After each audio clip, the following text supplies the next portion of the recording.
level 138 as well.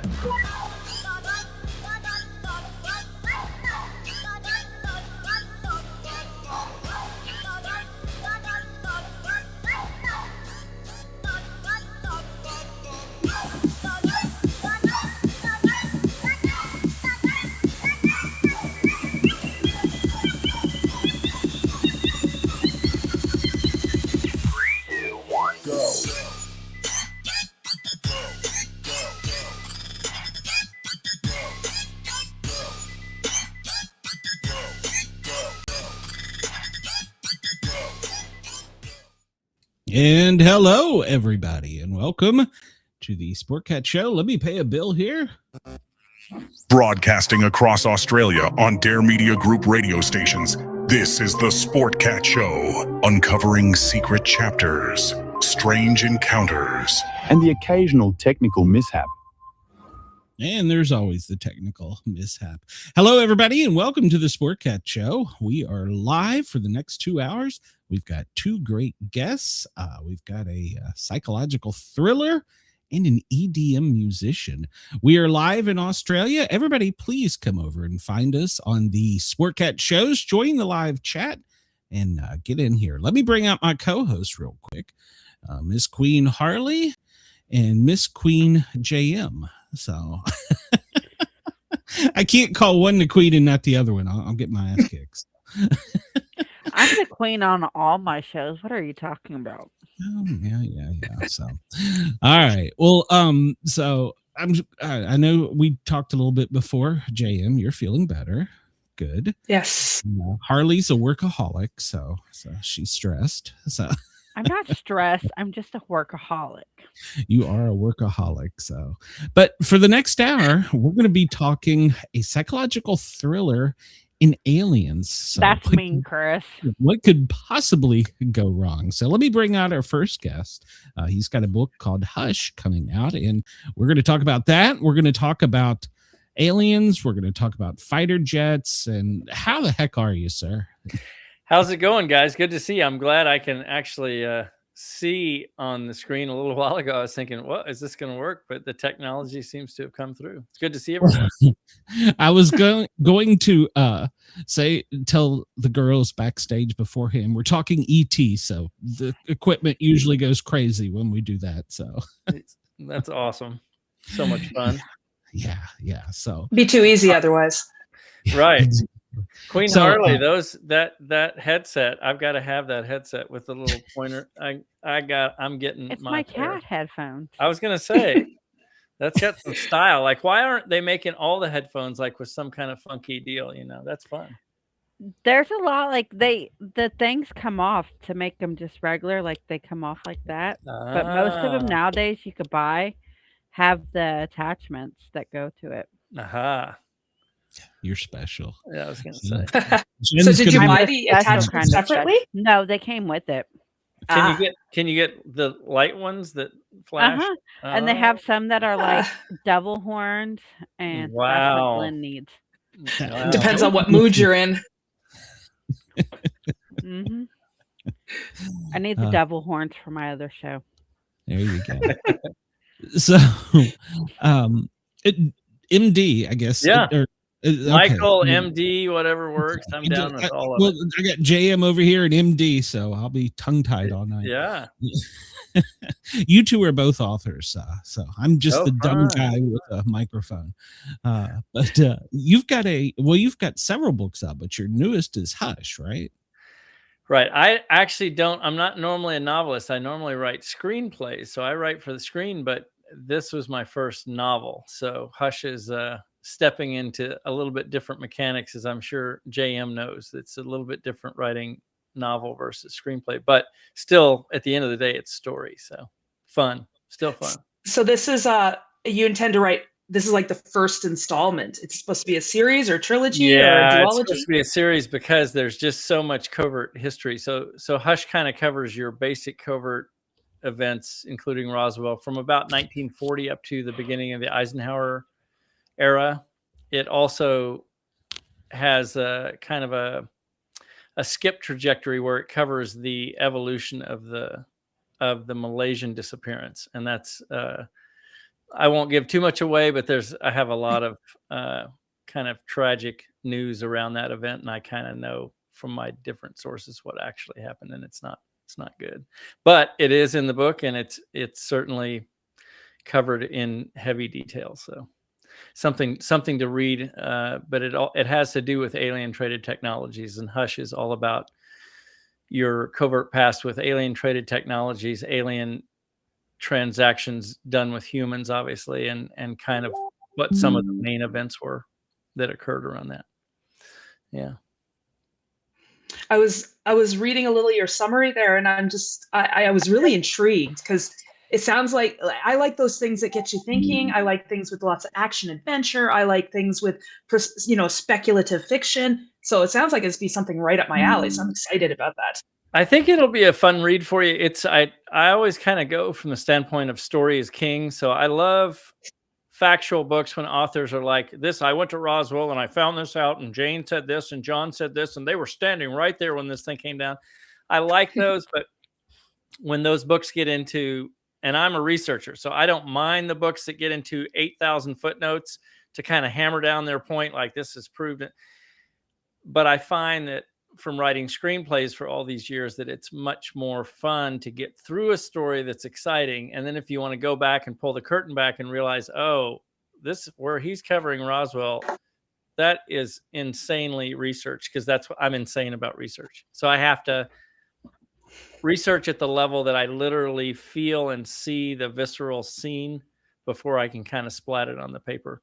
So you can kind of pretty much guess that if you're reading Hush and what you're reading about, whether it's Roswell or the Cape Girardeau landings or whatever else that I cover in the book, you're getting as well sourced as I can get it.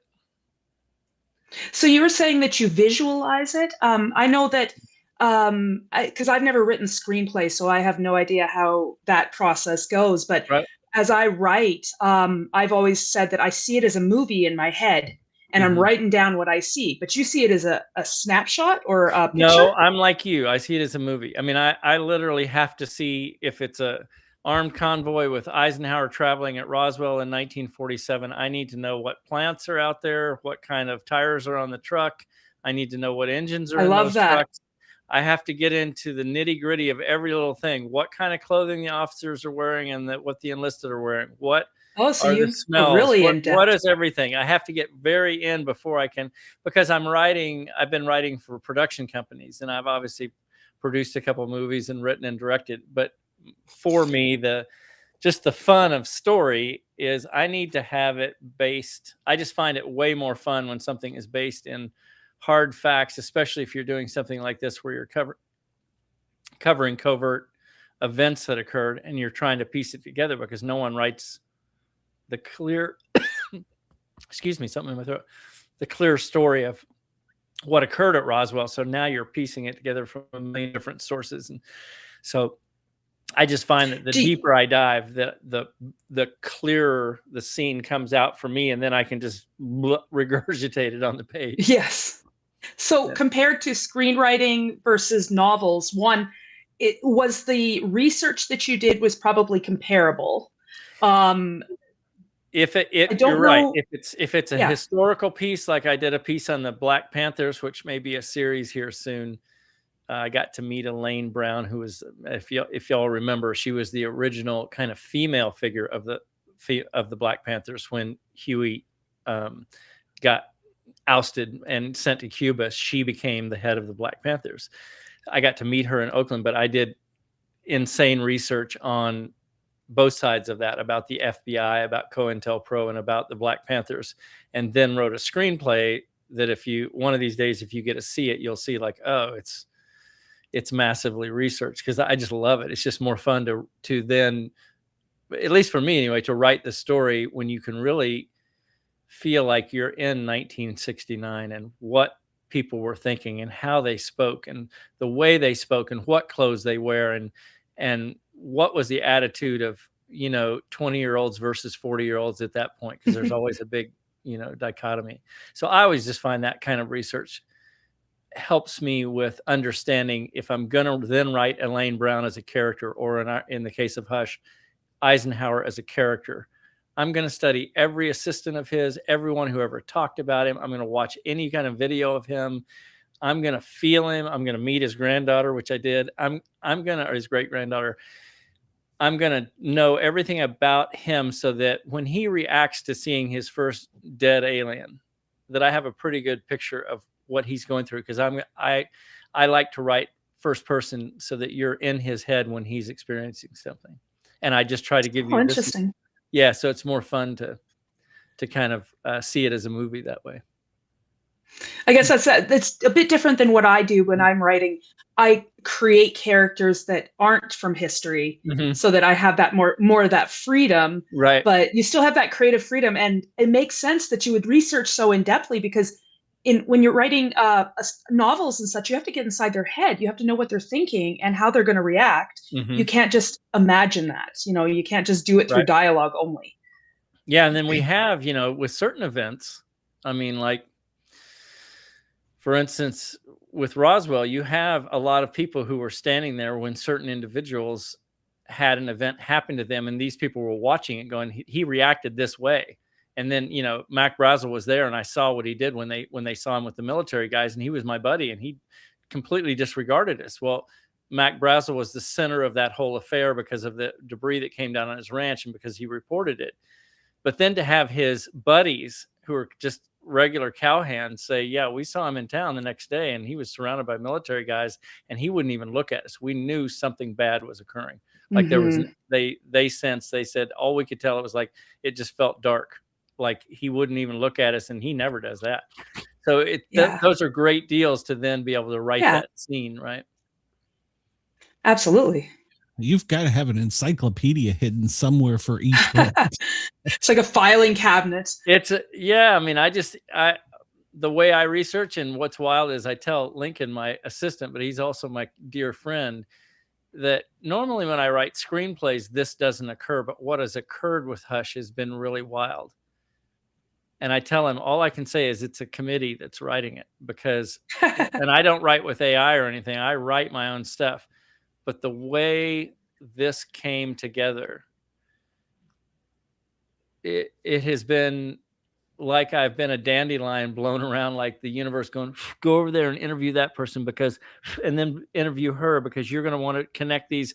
And the speed with which stuff was coming in for this to come together kind of the way it did, and the amount of information that I got that I didn't think I was going to get from sources that I didn't think I was going to have, I can promise you it had nothing to do with me. I'm just saying there's a bigger unit here, a bigger group that helped write this, and the speed and the way it's become, I mean, an international bestseller in no time. I'm not doing any of that. I'm a good writer, but the way it's twisting and the way I'm on all these crazy podcasts, which I love, it's fun to hang out with everybody because I'm meeting so many new people. I'm just saying there's something else behind it.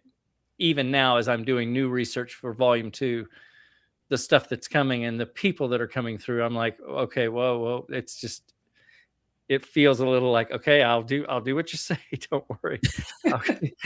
I'll be a good boy. I'll keep writing. I was going to say, any 3-letter agencies visit you during this? Fortunately, I haven't, but it's a good question, Glenn. I get that a lot, like, being a former combat pilot. And if you get through Hush, you'll see that I'm calling the CIA pretty hard on the carpet. I can promise you they're no longer an American entity. They're not what you think they are. And that changed quite a while back. But they are an entity that is being used by what I call the cabal, by this group that's above all governments. And I haven't received blowback, but I'm also convinced because of what's occurring on the planet right now, because of this big change that's literally occurring with a lot of ET races around us that are helping, benevolent ET races that are here, that are watching this unfold, that the cabal is on the run for a number of reasons. And I tell Lincoln, like, you just come from love. Cause I mean, what are they going to do? If they shoot me, my book's already out there. It's like, it's only going to get bigger if they shoot me. So they don't want to do that. Sure. I'll let you know if I get psychically attacked, which has kind of happened a little bit, but I'm just coming from love. And I just figure, if not me, someone else, but I just figure if we all keep talking about it, like on these great shows where people's awareness are rising around the globe, like we're not alone. And not only that, we've been in space for decades. Yeah. You keep bringing it at the good level with love, and it's the message is getting out. Well, that remote viewing's still active from the 3-letter agency. Right. I won't say much more about that, but yeah, it's still very active. And yes, you can be psychically attacked. And there's actually countermeasures to that, I'm told. There's countermeasures There's countermeasures to remote viewers. It's all been, MK Ultra never went away in 1970 at Montauk. That just moved to Diego Garcia, and it's been in high gear ever since. And many other deep underground bases throughout the planet. There's a lot of severe, savage, I'll just say bad stuff that has occurred to humans in the name of learning how to weaponize humans. Tragically, it continues to this day, but that there's a positive side to everything. I just kind of look at it like you don't get to stop evil, not just on this planet, anywhere. Evil exists for us to understand. Kind of maybe we want to take a different path, but it's I just look at it like you don't get rid of it. You can call it and speak about it, but it's not like you eradicate it. It's gonna do its thing, but we kind of need it. It's a yin yang of our lifetimes, right? Yeah. It's almost like it's a curse that humans have intelligence and creativity, because it can be used both directions, for good and for bad. And it's a lot easier to go one direction than it is the other. Yeah, just nuclear energy alone. I mean, you can use it for amazing stuff to change the planet, right? Which we are. Mm-hmm. You can also use it for absolutely horrific stuff, which we've used it for. Yeah, so I mean, just look at any of the medieval tortures and you'll see, wow, people were really smart and really creative, but that didn't mean they were good. Right. That's a really good line. I've never thought. That's a really good point, because I have certainly researched a lot of that stuff where I'm like, wow, they were creative. That's for sure. Oh, yeah, just a little. We won't go into that though. No, that gets dark. The Vikings perfected it. Yeah. Well, one thing I've always been curious about. I grew up outside of Washington D.C.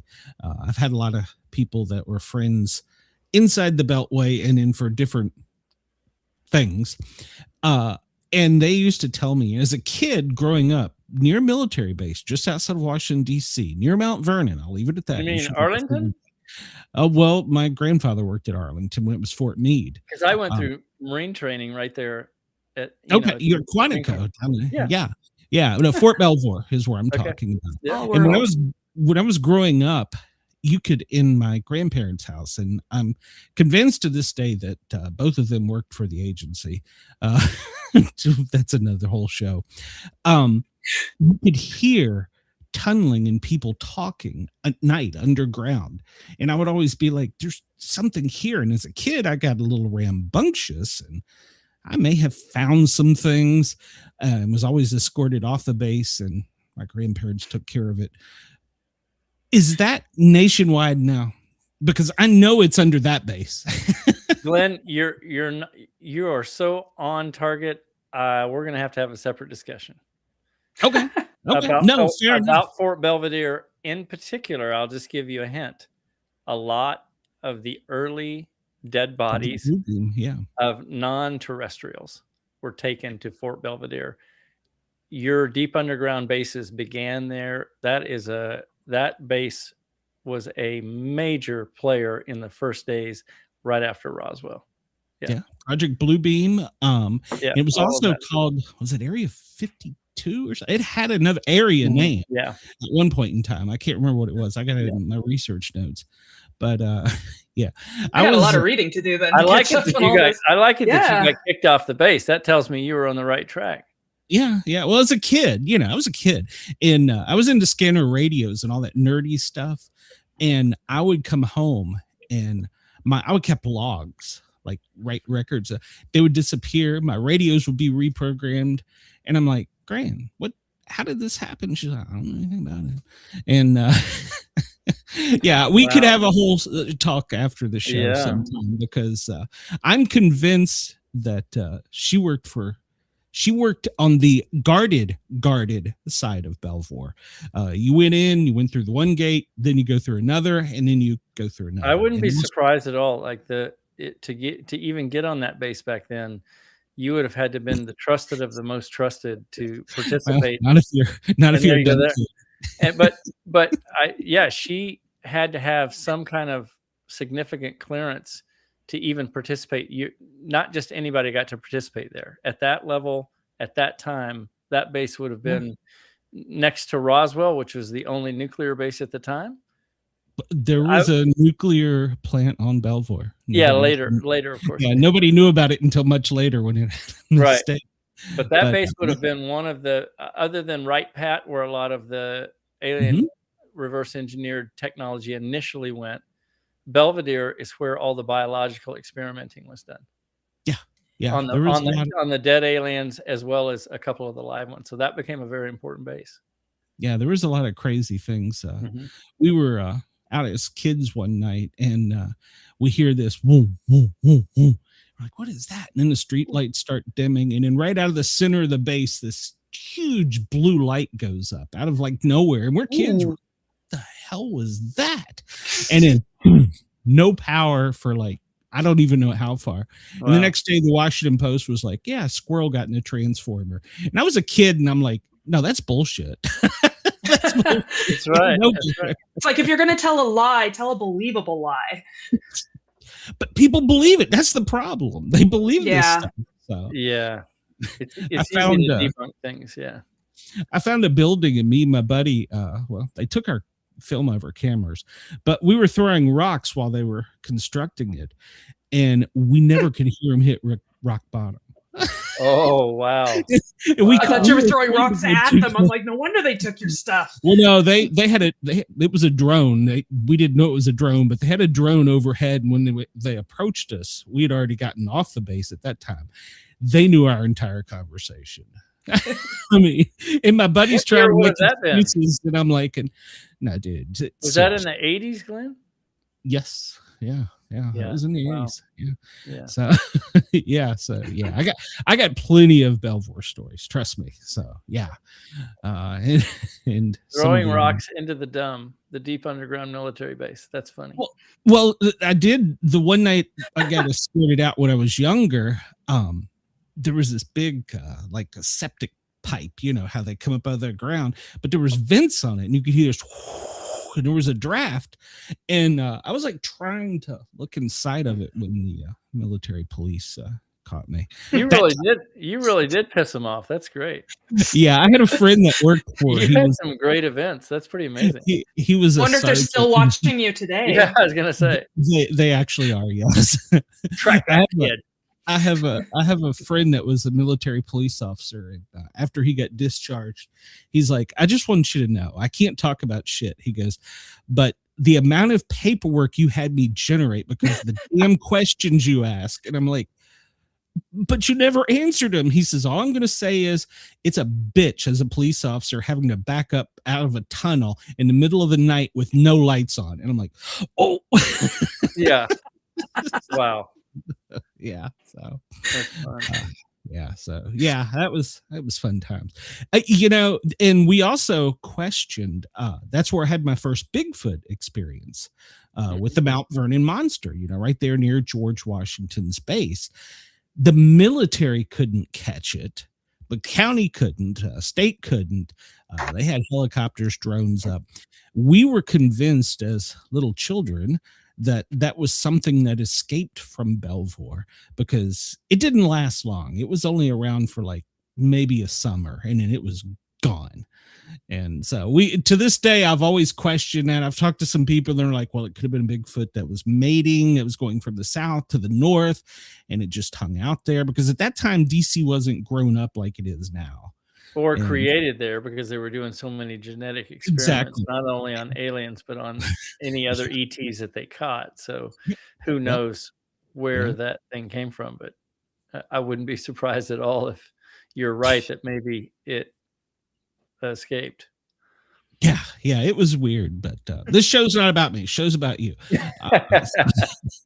But well, I mean, it's kind of cool to be able to relate my stories back and get a little bit of affirmation. I mean, I know in the back of my head, but there's some things I'll never know. Like I'll never know if they really did work for the agency, but Well, I can promise you that Belvedere right below so from Roswell forward, Belvedere, Wright Pat, Kirtland, and obviously Area 51 were the 4 known hubs of where alien traffic was being moved via maglev shuttle even back then, so underground, via maglev trains to the different bases for experimentation and everything else. So if you saw a light come out of the ground from down below, that doesn't surprise me. There's been the same types of sightings from Area 51, which is also called Station D, the same types of sightings from Kirtland. So you just have to realize that when they're working on a technology, they'll farm it to the different deep underground military bases because they want maybe a different team of scientists to look at the same thing to see if they can figure it out.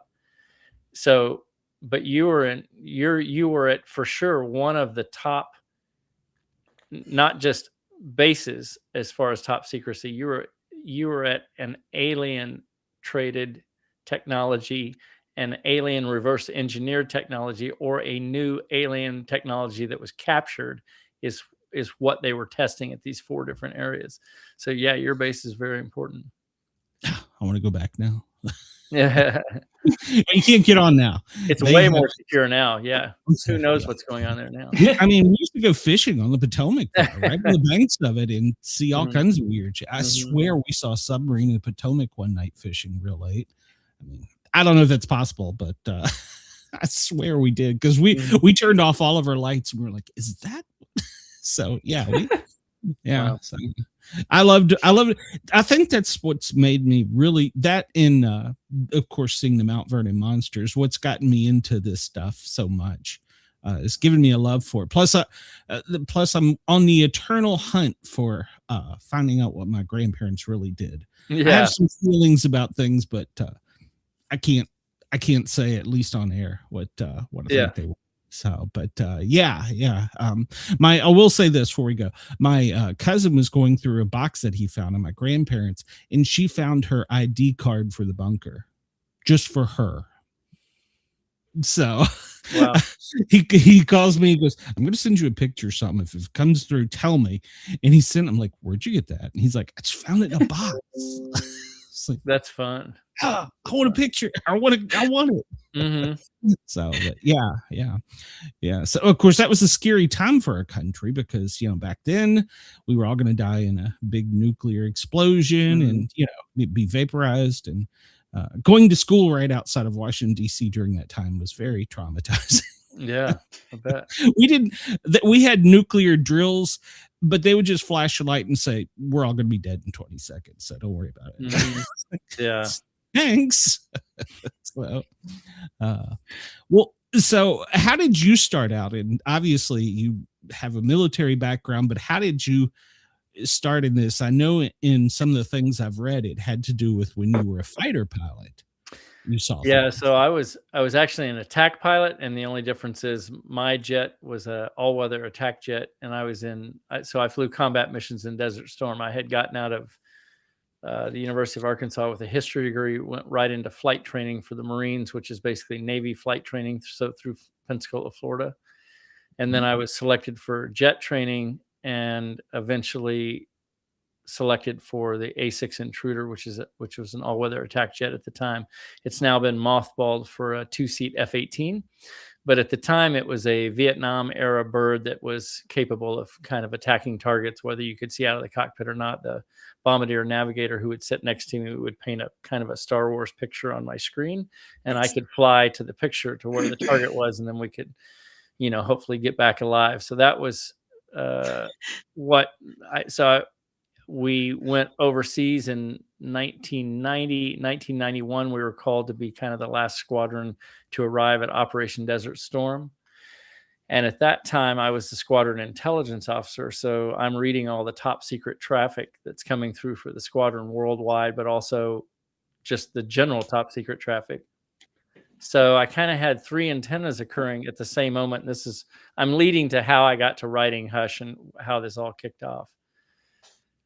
I say that I had 3 antennas because I was a little bit confused, because I'm flying combat missions that have to do with just regular stuff regular combat stuff.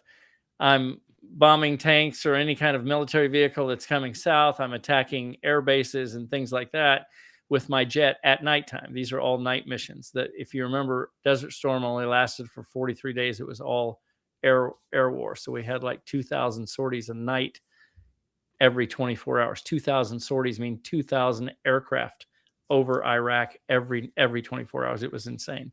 And they're shooting up everything they can shoot, and we're just doing that stuff. But my missions were not about weapons of mass destruction. None of the top secret traffic that I was reading worldwide was about weapons of mass destruction. But I would come back to the officers' mess each night to eat dinner. And we had a CNN TV of all things in 1991. And I'm watching CNN, and it's saying, our American forces are over there to save the world from weapons of mass destruction. And I just kind of knew right then, like, this is all bunk. Like, I just, the feeling was confusion, and this has nothing to do with what I'm doing. This has nothing to do with the top secret traffic. So I kind of knew there was a higher mechanism, and a darker mechanism that was twisting the screws of what was being shown worldwide, what the world was going through. Had no, there was no control from the American government, the British government, I could just tell it was above that. There's nothing that was making sense. And so that eventually comes back around as I did one tour as a pilot and got out, and I knew I was going to be writing, because I had always been fascinated with stories. I had always been writing, but I had never taken it seriously. But once I became a military pilot, I thought, I'm going to pursue storytelling. And then it led to writing screenplays, not only for myself and producing them, but then other production companies somehow had seen some of my writing, and then I ended up writing for other production companies. And that's kind of how I got through. But then during that time, this sinking feeling of, I just had a feeling like what's on the news has nothing to do with the planet. This is all because of my experience back then. So then I just started looking into our covert past, because I thought, well, I'm going to try to pull the curtain back on what I think really happened. And that's what led to writing Hush. So Hush is kind of your covert history from roughly 1940, when we picked up our first saucer off of Saipan, and all the way through the Roswell stuff and covert events that some of them you might not know about, but I think you'll find it as a fun story first, but then you'll find out, if you do the research, that it's pretty intensely researched. And then of course, as I told you, the committee has provided sources that I didn't think I was going to have that confirm what I was already involved with. And then it was like, oh my goodness. Like, I just knew at that point, like, I'm writing this, but there's definitely a hand behind me that's kind of guiding. How many, well, my first question is, and I'm sorry, JM and Harley, I'm stealing him. Have you ever actually seen a extraterrestrial, like, face to face? I've never seen an extraterrestrial face to face. I did have a moment in high school. This is my great little first moment. And I never even thought about it until I start getting on all these podcasts, and people every time now want to know if I've had an alien encounter. I'm finishing high school in Kent, Washington, which is just outside of Seattle. 1981, I'm a senior. I'm watching the Seattle skyline, and I'm listening to loud rock music. It's like a Friday night. I'm partying. I'm just hanging out. And I'm watching this thing start moving over the skyline. Well, by then I was a private pilot. I was infatuated with anything to do with flying.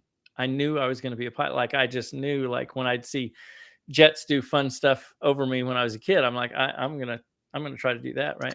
Mm-hmm. So I knew everything about every aircraft in our arsenal. And I saw this thing skating back and forth, like, across the Seattle skyline, which my 20 miles away distance, I knew, okay, well, that's roughly 20 miles back and forth if this thing is moving. But it was moving at Mach speeds and doing right angle turns and stuff. And I'm like, okay, we don't have anything like that.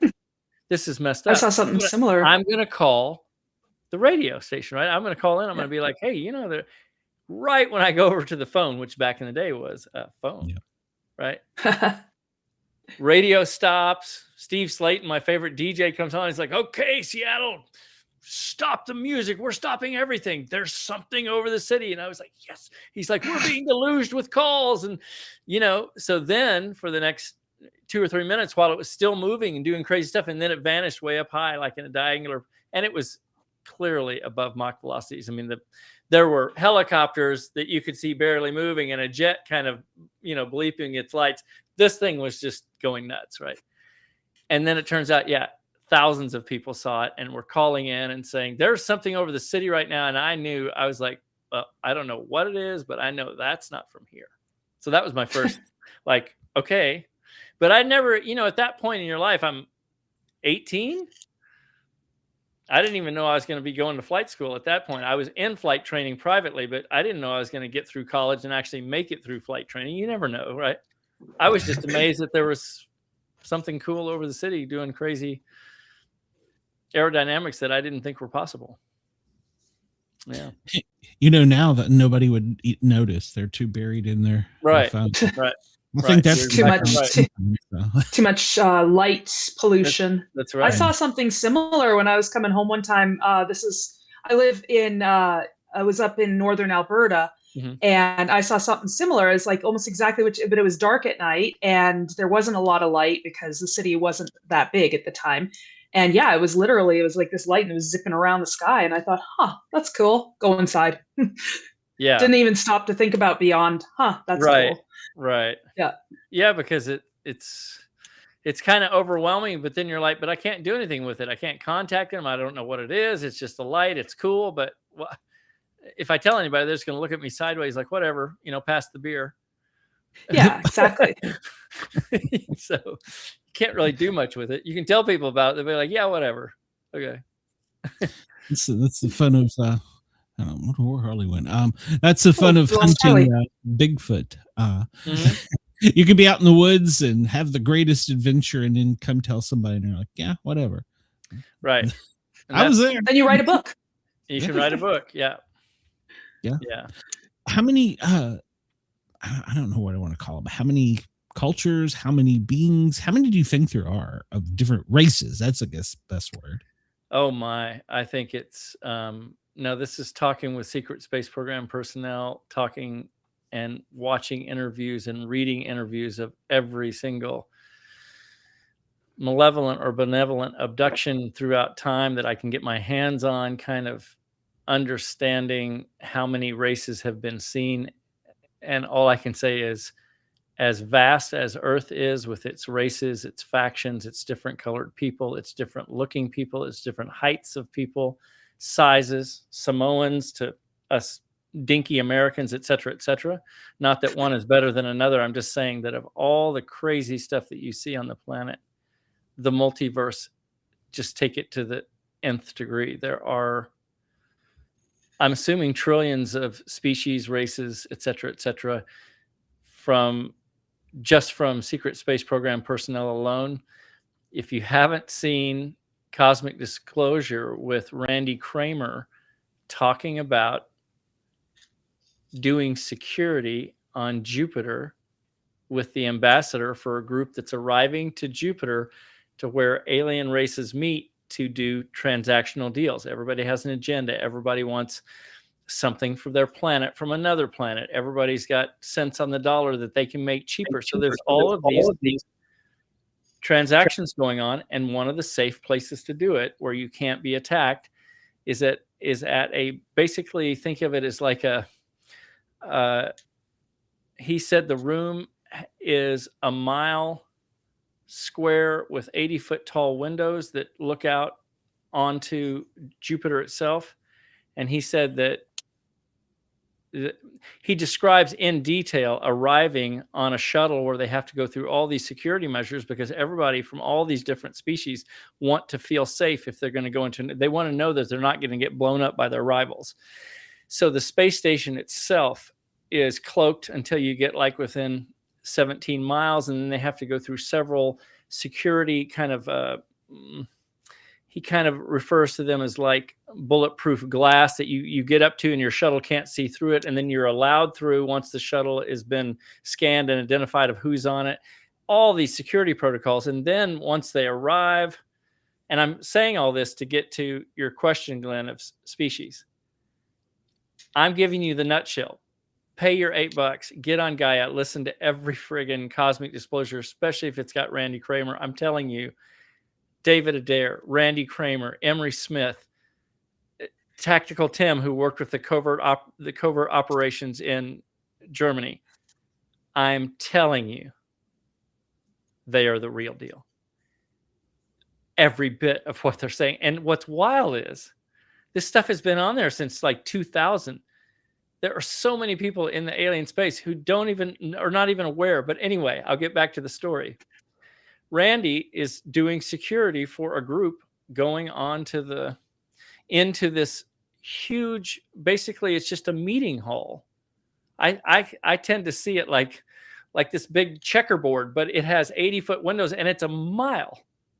Wow. And he said it's full of literally little sections where there's a table and he's like, there'll be a 25-foot tall human looking thing across from a thing that's encased in water in a cubicle, and they're having a discussion because that aquatic race provides something that the big human race wants, or vice versa.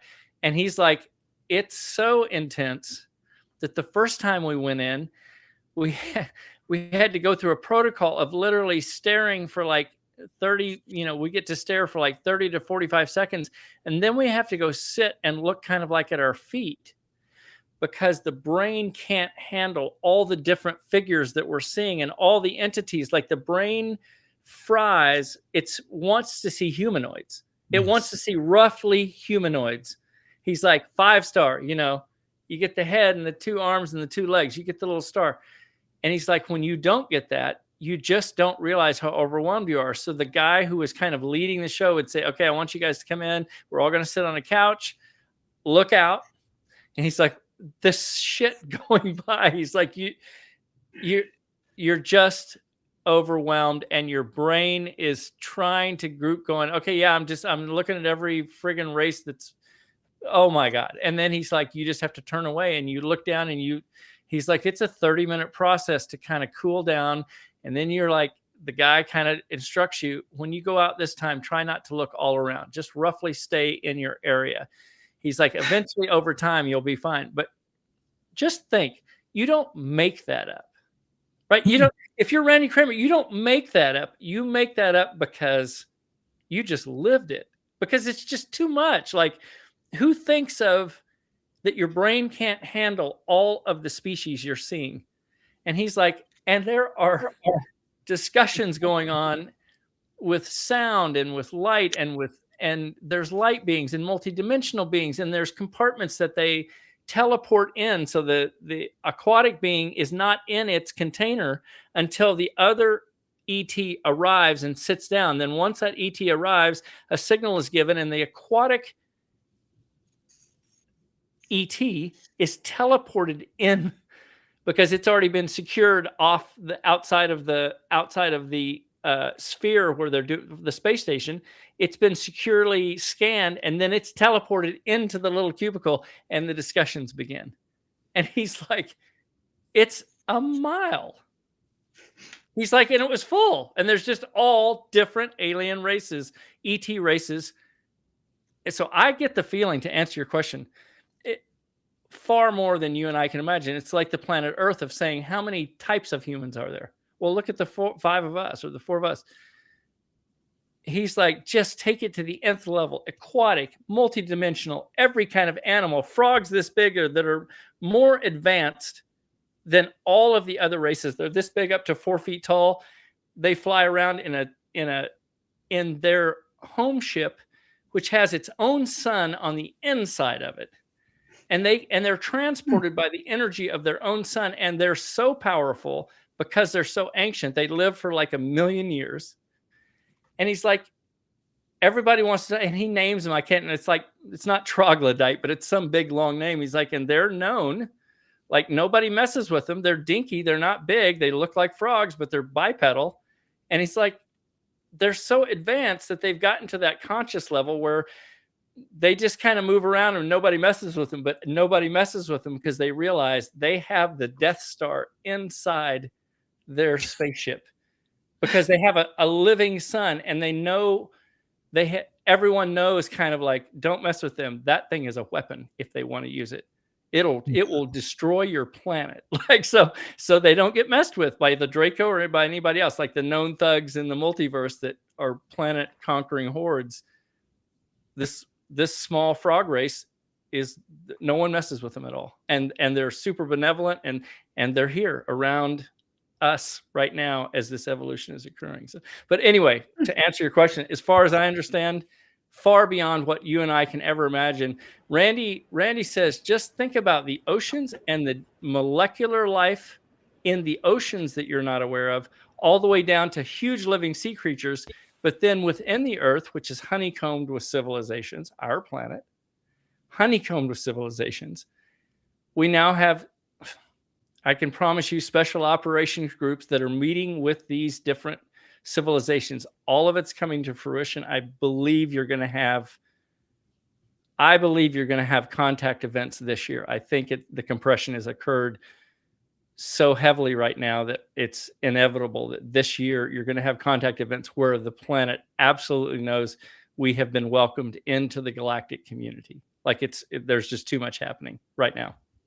I believe in the next few months, you're going to start having news announcements of, we are now using anti-gravity technology that we just came up with. But what you're going to learn over time is, no, we've had it for decades. They're just now announcing it. So you're going to have ships starting to go to space. Well, then when that occurs, that we're able to travel to the moon and back in minutes, then the word will get out. Well, we just received this from another race. Well, what's that race? And then that'll hit the news. And then we'll have a representative from that race, whether it's, I don't think it'll be a Draco, but whether it's a Nordic or a gray or whatever is going to come out. The point is that the disclosure level is just going to come out naturally. And the final thing I'll say is, you understand, whenever we have a conflict, just like Operation Desert Storm, we took all of these forces from all over the world and we staged them around Iraq. I don't know if y'all remember that from 1991. We needed boots on the ground. Now what's happened for the Cabal, this group has got all of these battle fleets that are working out in space, and they're using those to not only mine on other planets, but they want to move further out in the galaxy. They want to control more. So what do they need? They need boots on the ground, but in their ships. Like they can't steal enough humans now through this secret space program where they used to be stealing humans and cloning them. That's now been coming out.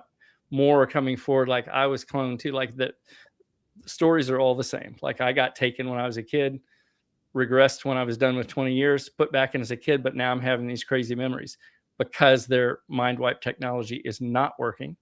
It didn't amalgamate well with the human body. The Cabal is now realizing we can't just keep stealing people. The word is out. So we're going to have a draft, literally a draft. We have to fill the seats in all of these fleets that are already out there that are now kind of empty because they can't keep stealing people. So that's why you have Trump saying, oh, we now have a space force. Yep. So it's coming out in that type of way where all of the folks who are in the know are like, okay, well, we just tell America we're going to have a space force. And then a year later, we'll say, all of Elon's 300 or 1,000 ships that he's going to produce this year, 3 a day, they're not going to use fossil fuel. We just came into contact with this alien group who gave us anti-gravity technology. And what you're going to realize over time, obviously, is no, we've had that forever. You just lied to us again, but we get it. You want us to know that these ships are now going to be using anti-gravity. They're not going to have to launch with fossil fuel. No, there's no planet that does that. No planet uses fossil fuel. I'll just tell you, it's all 0-point energy from the ether. It's instantaneous. And so what will come out, it will come out in stages like that, where they kind of half lie and go, oh, we just, encountered this race who now we have anti-gravity technology. All these Elon Musk ships that are going to be 1,000 a year can now just launch right from the facility. How convenient is that, right? And then someone will ask a question, well, what alien race was? Well, it was the blondes, it was the Pleiadians that gave us this. And here's the technology. And so that's how you're going to have it. It's really coming because of the cabal needing literally boots in space, so to speak, into these groups. They need to fill at a much bigger volume. And at some point you just say to humanity, who wants to go to space? Well, you're going to have a lot of volunteers, right? So that's what I think is coming very quickly here.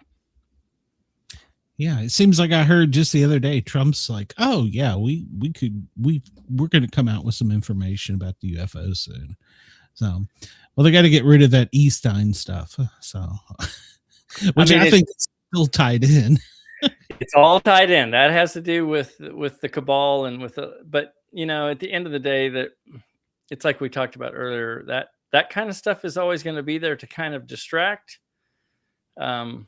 I tell people as this transition is coming, try to go inside more, you know, try to get in touch with who you are as this, because the ET races that are out there across the board, the one thing that the secret space program personnel and all the abductees, whether they had a malevolent experience or not, if you follow the ones who've had lifelong experiences, whether they were good or not, they all kind of say, you know, at the end of the day, the ETs kind of revere us, because when we step into what our potential is, and that's why the malevolent ones are here, because they fear what we're about to do, which is right now. When we step into ourselves kind of as love beings, we are kind of unstoppable. Like that, for the force of love, it is the universe, right? We're all connected. And our juice, you have to remember, a lot of alien races have no emotions. They don't even understand what emotions are. The Greys don't, for instance. The reptilians don't. And those happen to be two of the malevolent races that have manipulated since before we arrived on the planet, as well as a lot of the blondes.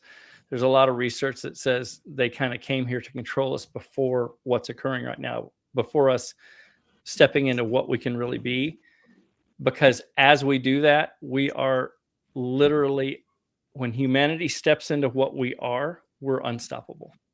And that's what they feared. And that's why all of this is coming about, and is coming about right now. Wow. Is the Gold Dome to protect us from Russia or them? I think the Gold Dome is another like 3-eye Atlas distraction. I try to tell everybody, like, the news is going to get crazier for the next few months, and it's going to get more violent. And I'm trying to tell people, like, try to turn off CNN, try to turn off Facebook and Instagram. If you're just scrolling because every fourth reel is violent, is fear-based, is something violent, even if it's animals fighting, it's just stuff that makes you feel angst, right? You feel something, you feel unsettled. And I'm trying to tell people, like, if you can just turn it off for 5 minutes and push people away for a little bit and go inside with your heart, not here. Don't try to get this quiet. This won't quiet down. I can promise you. I tried that for years. But if you just open your heart, it is amazing. If you just try to sense yourself with an open heart and how grand you really are, this will quiet down quickly, and allow your brain to just be the interpreter of what your heart is picking up when it's big and open. I'm telling you from experience, molecular changes occur very rapidly, and you sense yourself walking kind of a new path if you're walking, leading with your heart.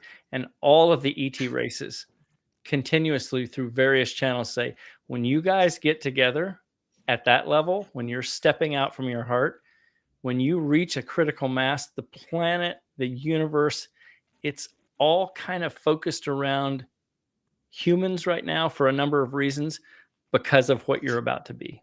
And I'm just saying, you have the power. It's all here. Everything you've wanted is accessible.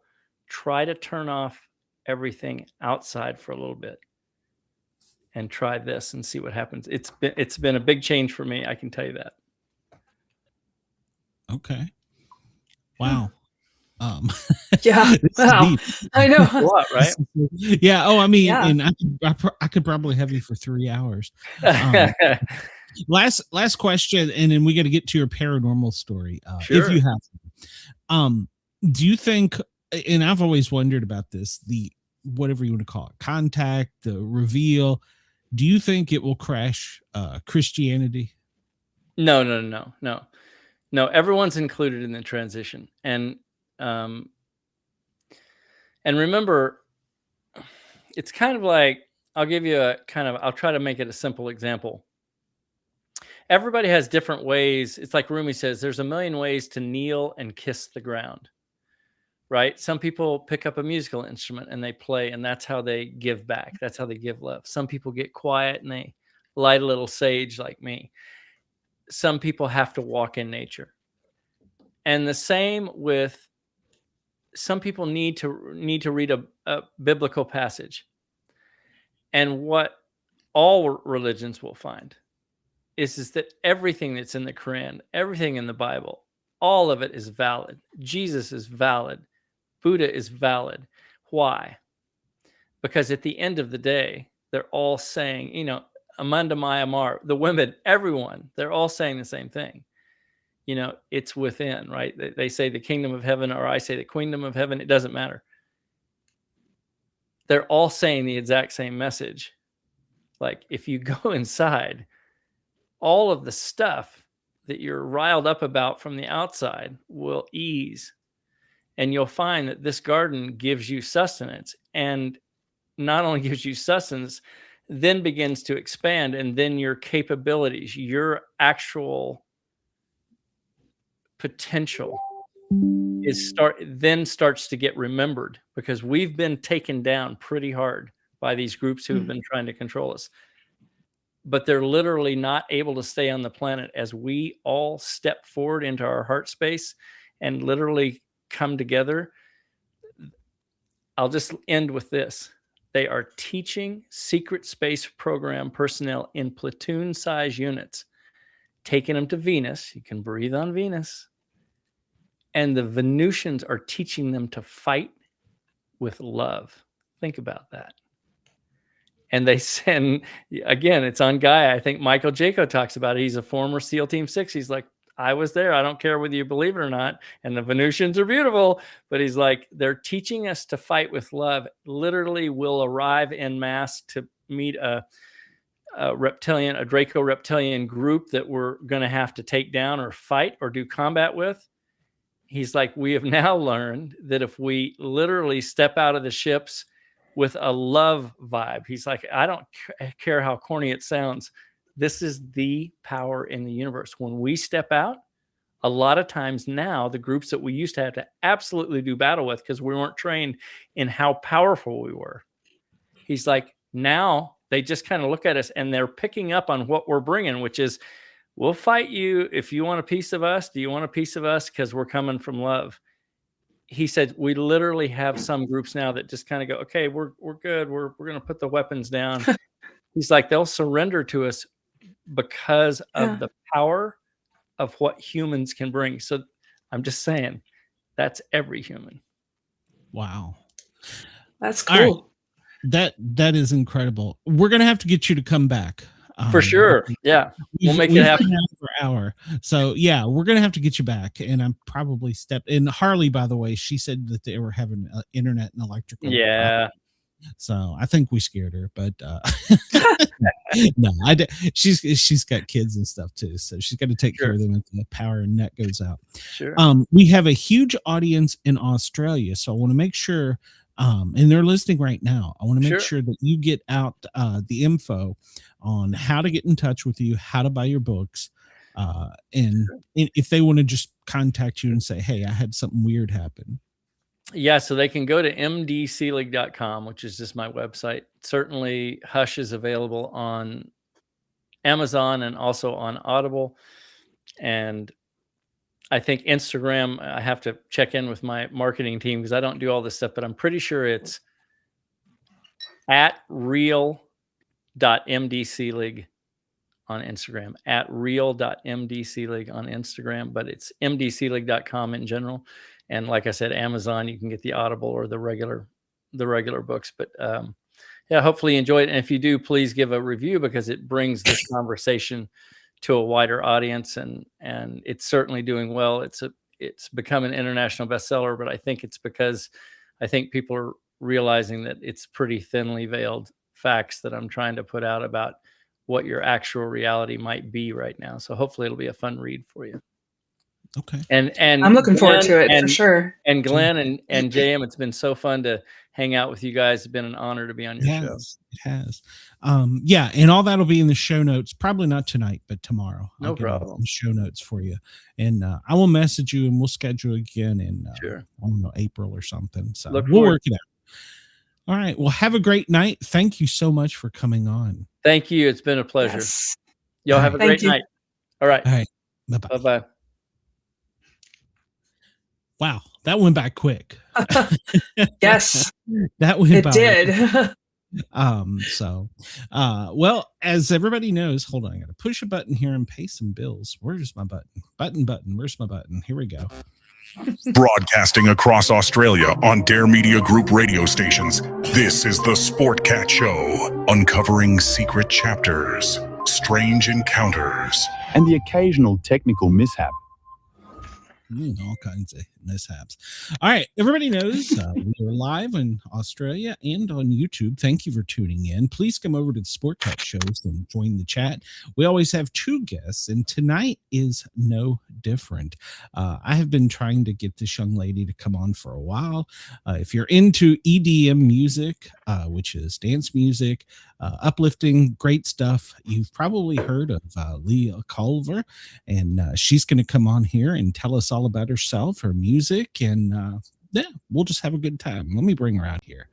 Hello, Leah. How are you? I'm good. How are you? Thank you for having me. Oh, thank you for coming. I've been hoping to get you for a while because I'm a fan of your music. Oh, thank you. And you've transmit such love and light as well. So I think you've got great messaging. So tell us a little bit about yourself. I know all about you, but tell our fans about yourself. Well, first, thank you so much for being someone who supports my music. It's everything to me. I'm an artist from Atlanta. I came from alternative music, fell into EDM and singing, and I'm just grateful to get to do what I love to do. Wow. It's always magical when you can do that, right? Turn a passion into something that you can share with the rest of the world. Absolutely. Such a blessing. Very grateful. And did you know you were always going to do it? Because some people knew they were going to be writers, musicians, or... I have a theory that, people come to the planet with some type of purpose. And I've always been singing. When I felt something, if it was happy or sad, I was always kind of singing as long as I can remember. And I think some people are just songbirds. And so I feel that as I'm lucky and grateful that I am one of those people that have always kind of known what I've wanted and have had something to chase and like an avenue to run towards. And you kind of had some support too, pushing you in that direction as well, eh? I came from a musical family. I've always been surrounded by musical people that were chasing what they had interest in, and I've always had a lot of support in my family, and it's another thing I'm very grateful for. I recognize that not everybody has that. So it's definitely something that I keep close to my heart and remember all the time, for sure. Mm-hmm. Yeah, it's definitely precious, eh? Yeah. One of the things that I've read you talked about is you come out with a different name when you first came out because you felt like that you would have less walls to overcome if they didn't think about you as a female per se as they did as per se an artist. Mm-hmm. Yeah, I've always done music, but I came out in the EDM world specifically in 2011.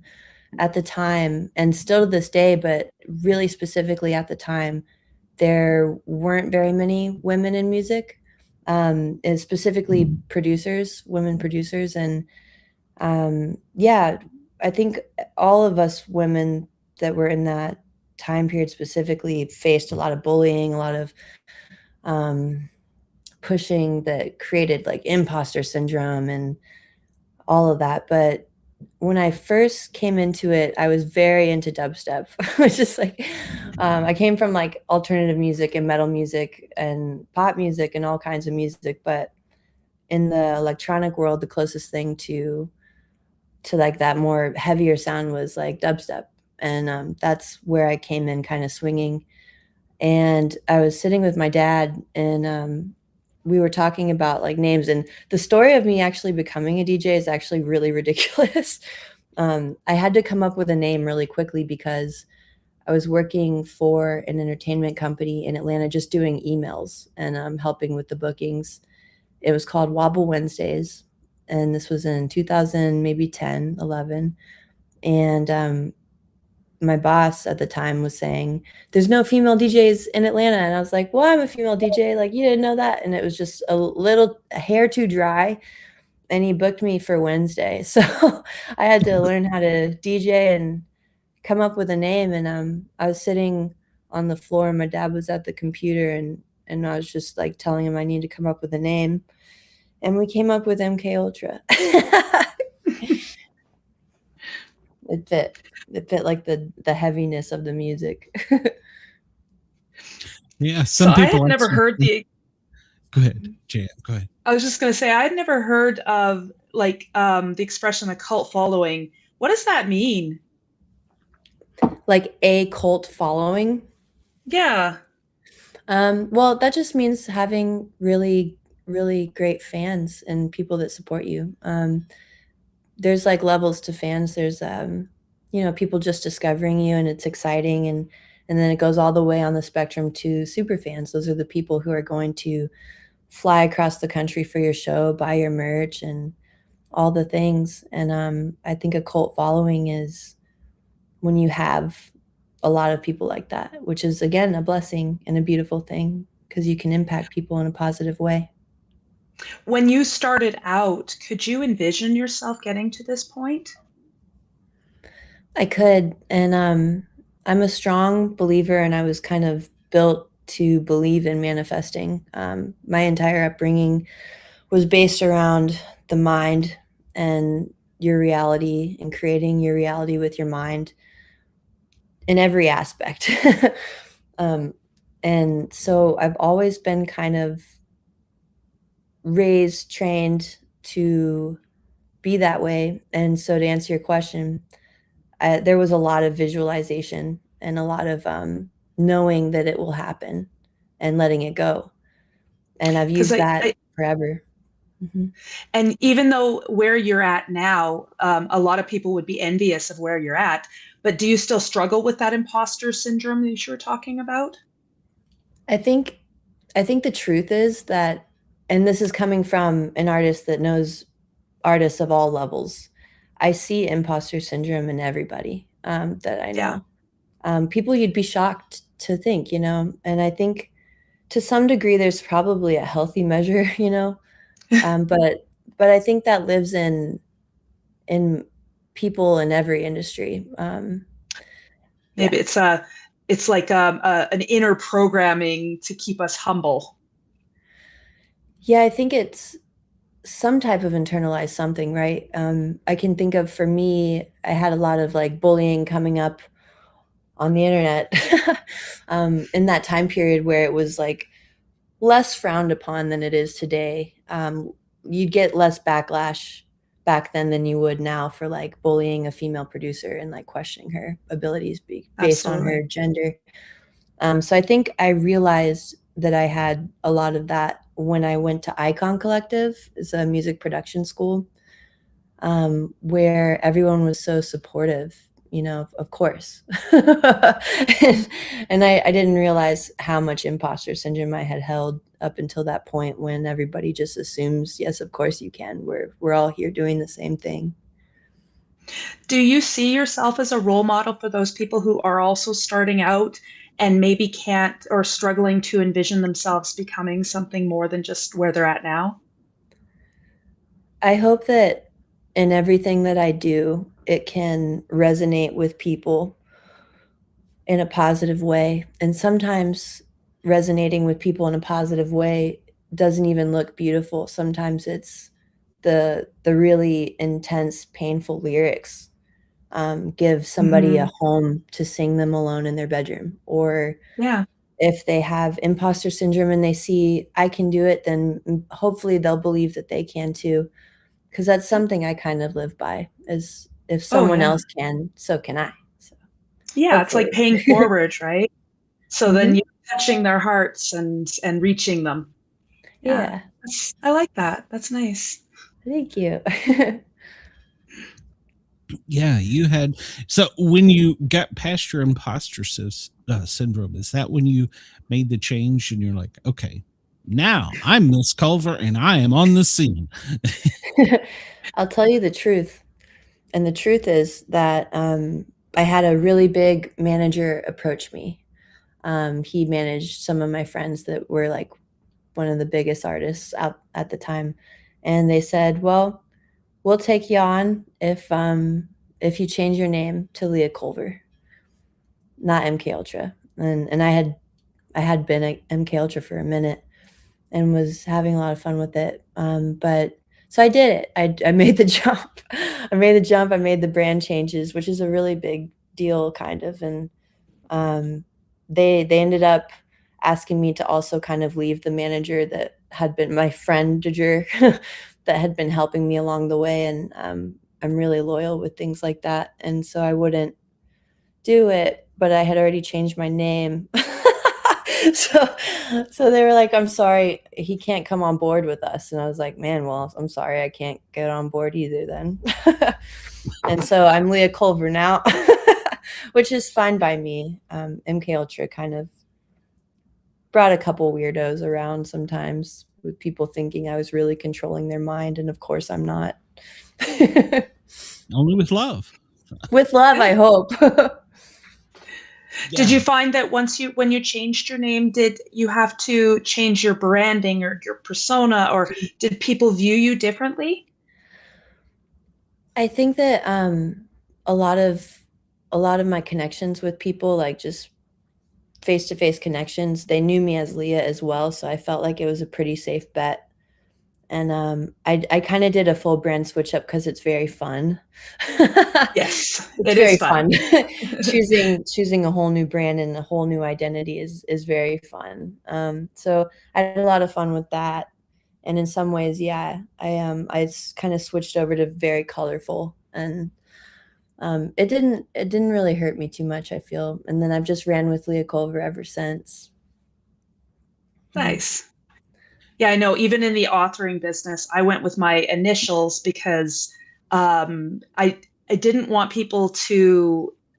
There's some anonymity. I can't even talk today. It's late That's here. okay. So there's some anonymity, but I also, used my maiden name because I married into a Chinese family. So I was thinking about all of these things. Like I didn't want people to expect certain things of me just because my name. Yep. I can understand. Yeah. At one point I wondered about choosing like a man's name. I've seen girls do that at the time, especially back then. But I think we get what we give, and I think that the energy we put out is what we give. So the quicker we can let go of imposter syndrome, the quicker we believe in the things that we want happening, the quicker they come, and they really do. Exactly. I mean, if only we could see each other or see ourselves through another person's eyes, then, we might be able to overcome it a lot easier. Yeah. The self-talk is always the worst. It is. It is. That's what like when you're tired, especially, and you're talking your reflection in the mirror, and you say the worst things to yourself, and they're not true, but you feel that they're true. Yeah. I feel it's so important. I tell people this a lot. I think it's really important to be really mindful of the words we put into the world vibrationally, like physically making the words tangible in the world, because they hold a vibration. I mean, you see the same thing in the experiments where they're talking to rice and water and freezing it, and they're finding the water changes or the rice spoils. Yeah. We're made of water. Yeah. So mhm. I mean, I tell my sons all the time, like I've got 2 boys, and I had the conversation with my youngest this morning. It's you cannot take back words that you've said, and words hurt worse than like the old saying, sticks and stones can break your bones and stuff, but words can hurt a lot more than those. Yeah. So I totally agree with you on that. Yeah. And that's also part of the manifesting. Manifesting. You know, Words are hard tonight. They are. because I'm with you. So, now, how do you? I mean, you have everything from a rock guitar to a choir to a whole orchestra. How do you envision all this in your head when you're writing this, or is it just kind of fly by the seat of your pants? Sometimes writing is full flow state where I feel like maybe we're all a muse. Like the way I kind of envision it is sitting by a window and your window's open and the ideas just kind of float by. Yeah. I think we're all kind of vessels for that in a way. So there's some songs that I think we're just meant to bring here, that if it wasn't me writing it, someone else would. And there's other times where writing is maybe selfish and cathartic. Selfish, right? Where you're not thinking about where it lands, you're just like as a singer. That therapeutic. Let's call it therapeutic, like self-care, right? Yeah, cathartic and therapeutic, and singing has, because it's vibration and it's somatic, it does lend a space for your internal to become external, which is, I think, a huge thing for me personally. And it also gives an avenue to give other people listening a way to like sing those words. So I do try to be intentional with what I'm putting in lyrics, at least nowadays. Well, and there's some songs too that, you can listen to some and they're like, oh, that's a really good song. But then you listen to some and they give you goosebumps. And I feel like those songs are the ones that the writers or the singers or the players or whoever's creating those have really poured their emotions into those songs because they're touching some part of you. Absolutely. Yeah. Do you spend more time now writing or producing? Right now, I'm spending a lot more time producing, and I kind of ebb and flow with it. I go in kind of phases based on my emotional capacity, depending on where I'm at in life with what's happening in life. It's almost like two different cars. You like driving both cars. They're both really nice cars that you love. And sometimes you just really enjoy riding the I need to sing right now. And sometimes you enjoy like I'm not speaking at all. I'm just in a flow state with me and my instruments or DAW. And another truth is most of the times I'm doing both. Like I'll try and write a full song often each time I sit. So it's fun. It's fun to be able to do something that gives your spirit a place to flow with no external needs. I'm grateful for that. Have you thought about venturing into writing like novels or books? I have. I have a very, very dear special friend, Mesta, and he was at Icon Collective. He was my mentor, and he is so incredible. I asked every quarter if I could have Mesta as a mentor because I just knew he was a game changer when it came to like teaching you the really good tricks from like the engineering world. Because he's kind of the unk. He knows a lot, and it was amazing. But anyway, so I believe he's like a spiritual soulmate of some kind. He always senses me somehow. Like if I need something or feel something, he always kind of randomly texts to get to answering your question. We have written this story and script and audio book that we're going to turn into a feature. And the timing of him kind of coming to me with it was amazing. It's called Layla Madison Page, and it's kind of a psychological thriller romance. And it plays with timelines and timeline shifting. It plays with different parts of history. It plays with your mind's ability to create your surroundings, which all I think are parts of how I was raised, and him as well. So it just felt like this part that he kind of built in this time where I was really excited to get into acting too. So yeah, long-winded, yes. Yeah. Well, You were talking about, oh, sorry. No, go ahead. I was going to say that sometimes you're writing and sometimes you're producing. Do you find that like different stages of your life, like different points of your life have a different mood to them, and you feel that you're drawn more towards one or the other, and that influences what you're doing? Absolutely. As a human being living a human experience, there's a lot of life lessons that came, and a lot of them were gifted to me with deep guttural pain. Yes.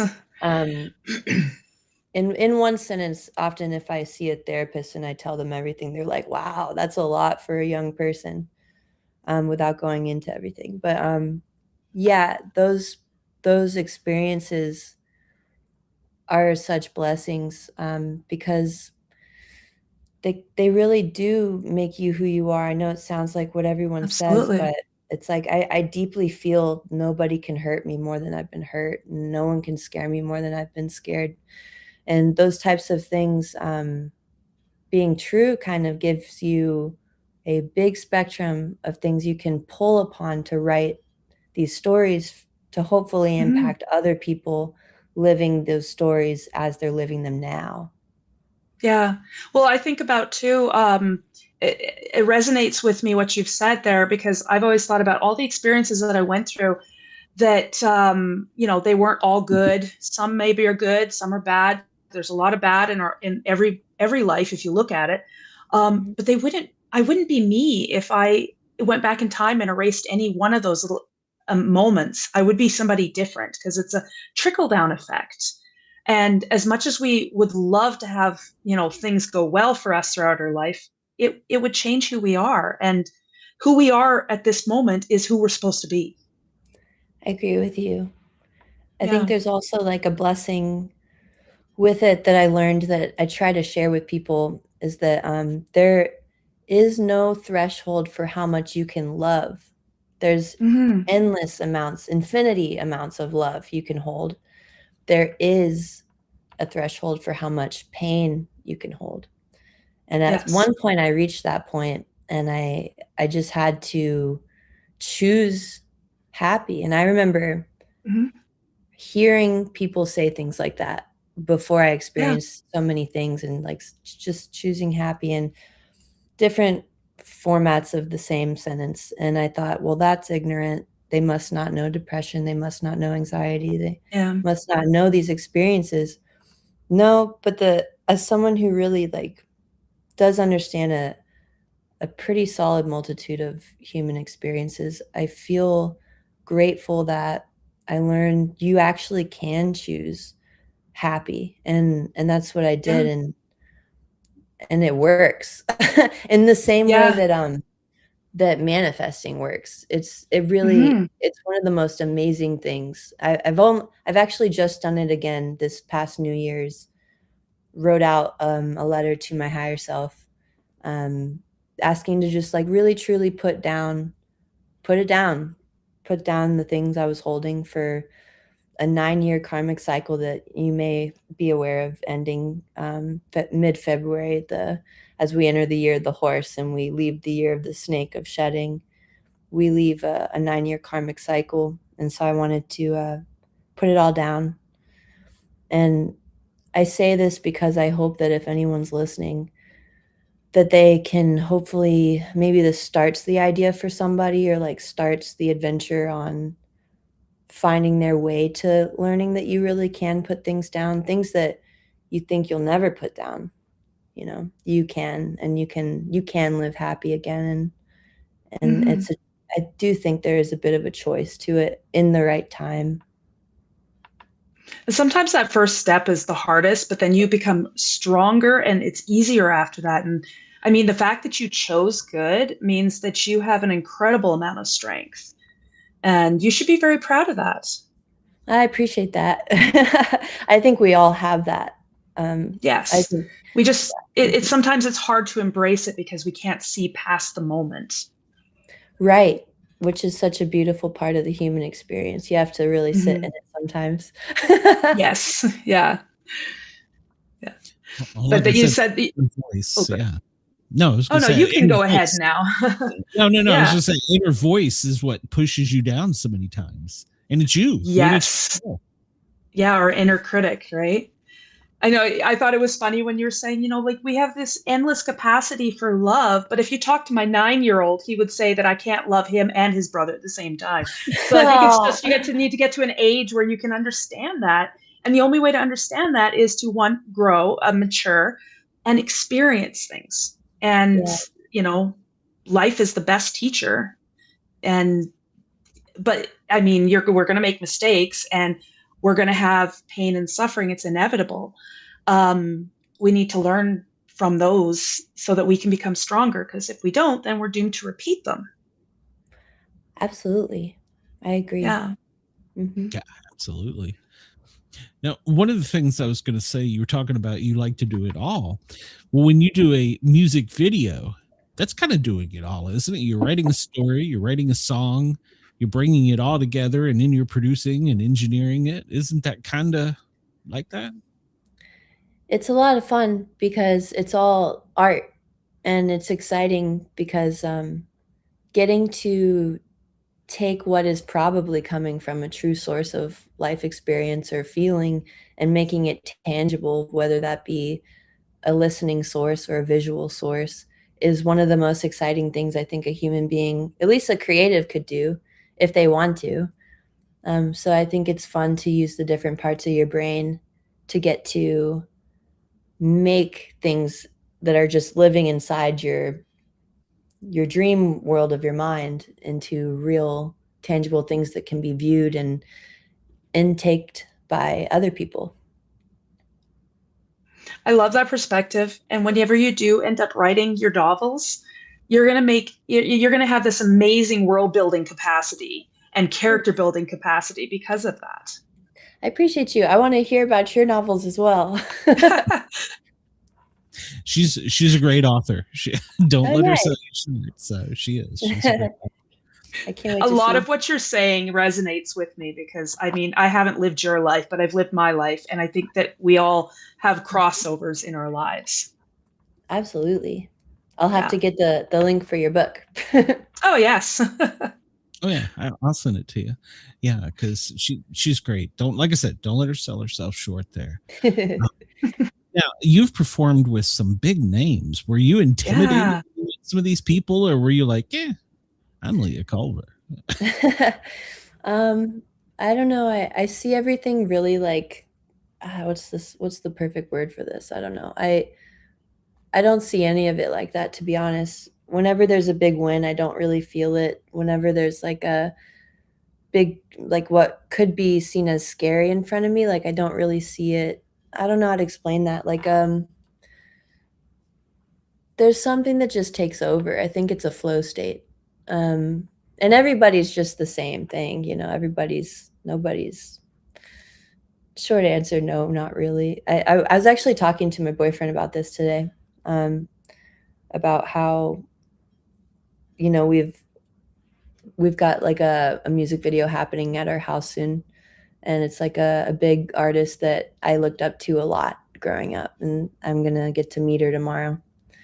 And we were talking about like, are you excited to like meet one of like the people you really looked up to growing up? And it's like, yeah, I'm excited.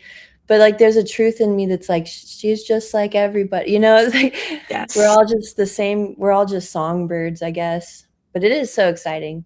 So I don't know. I guess because there's way scarier things in the world My nervous system knows all about that. So it's getting on stage in front of a lot of people, or like meeting heroes. It's like those are the pleasures in life. That's the sharing times. Yeah. And speaking, you've had some huge audiences. Yeah. Thank you. Appreciate you. I get tongue-tied talking to two beautiful ladies, and you're out there to hundreds of thousands. I mean, well, I don't know if hundreds, but a lot. I think something that is really important is to give the same show to the big audiences and the little audiences, because the whole point of all of it is to make impact in a positive way. And if and they're actually it's a mutual energy thing with them and you. You're pushing an energy and they're pushing an energy back.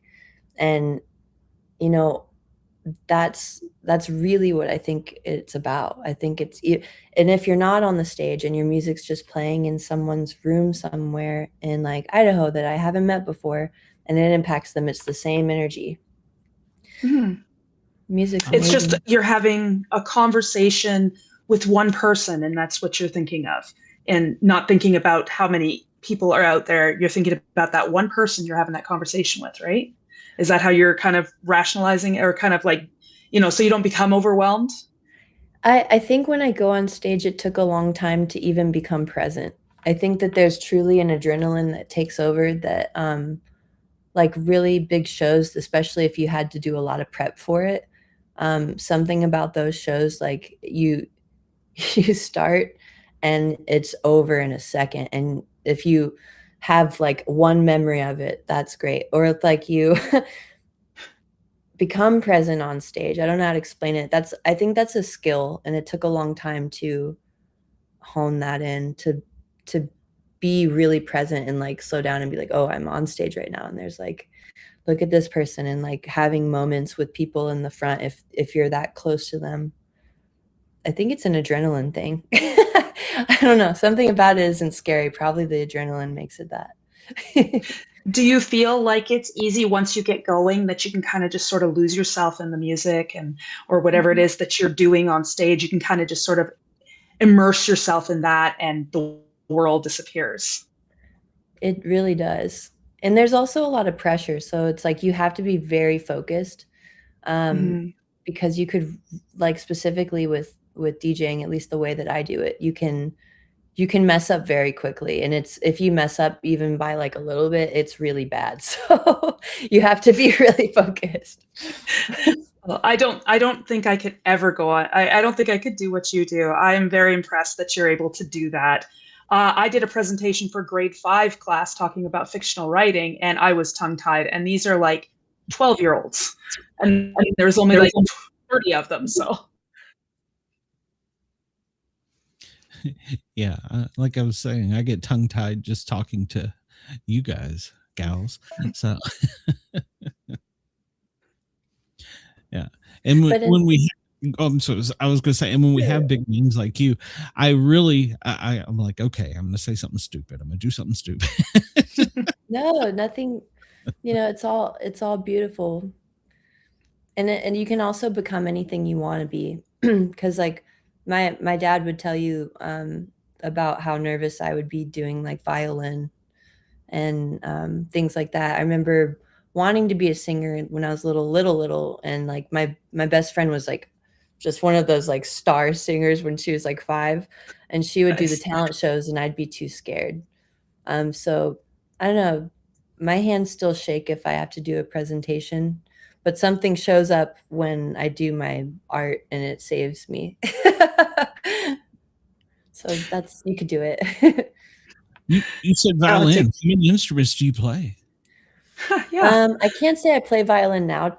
I think that I haven't touched a violin in a long time, but I play guitar and drums and sing and play bass a little bit, play keys a little bit. I get by. Drums for sure. Of all the things that you were doing, and you have a long list of things that you've done and skills and careers, and it just could go, it's endless. Where do you see yourself going from here? Well, I hope that at this point, I hope that I can just continue to make impact. I think that as long as I do that, I can leave the earth happy. I wanna put out this year, I wanna put out an album, and I wanna make a sample pack and, work on some other pieces of art like photography and, just, like, other hobbies like tattooing, but I wanna put out a book. Um, I don't know, I just wanna keep growing. That's what I wanna do, just keep the mind going. Yeah, I know my mind doesn't shut off ever, so I'm always thinking, and if I didn't write, I wouldn't sleep. So I imagine that you probably feel the same. Can I give you something? My dad's gonna be so proud. Um, Yeah. I try to give this to everybody. My dad doesn't know that I tell everybody this after he told me this. There is signal and there is noise. There's always, in every situation, signal and noise, whether that be the noise in your head that is telling you in front of the mirror, whatever it's telling you, or if it's the gossiping friend that's like a little toxic and distracting, or if it's really like you'll start to be able to see it around you, noise and signal. Signal is the thing that you follow and it's the truth.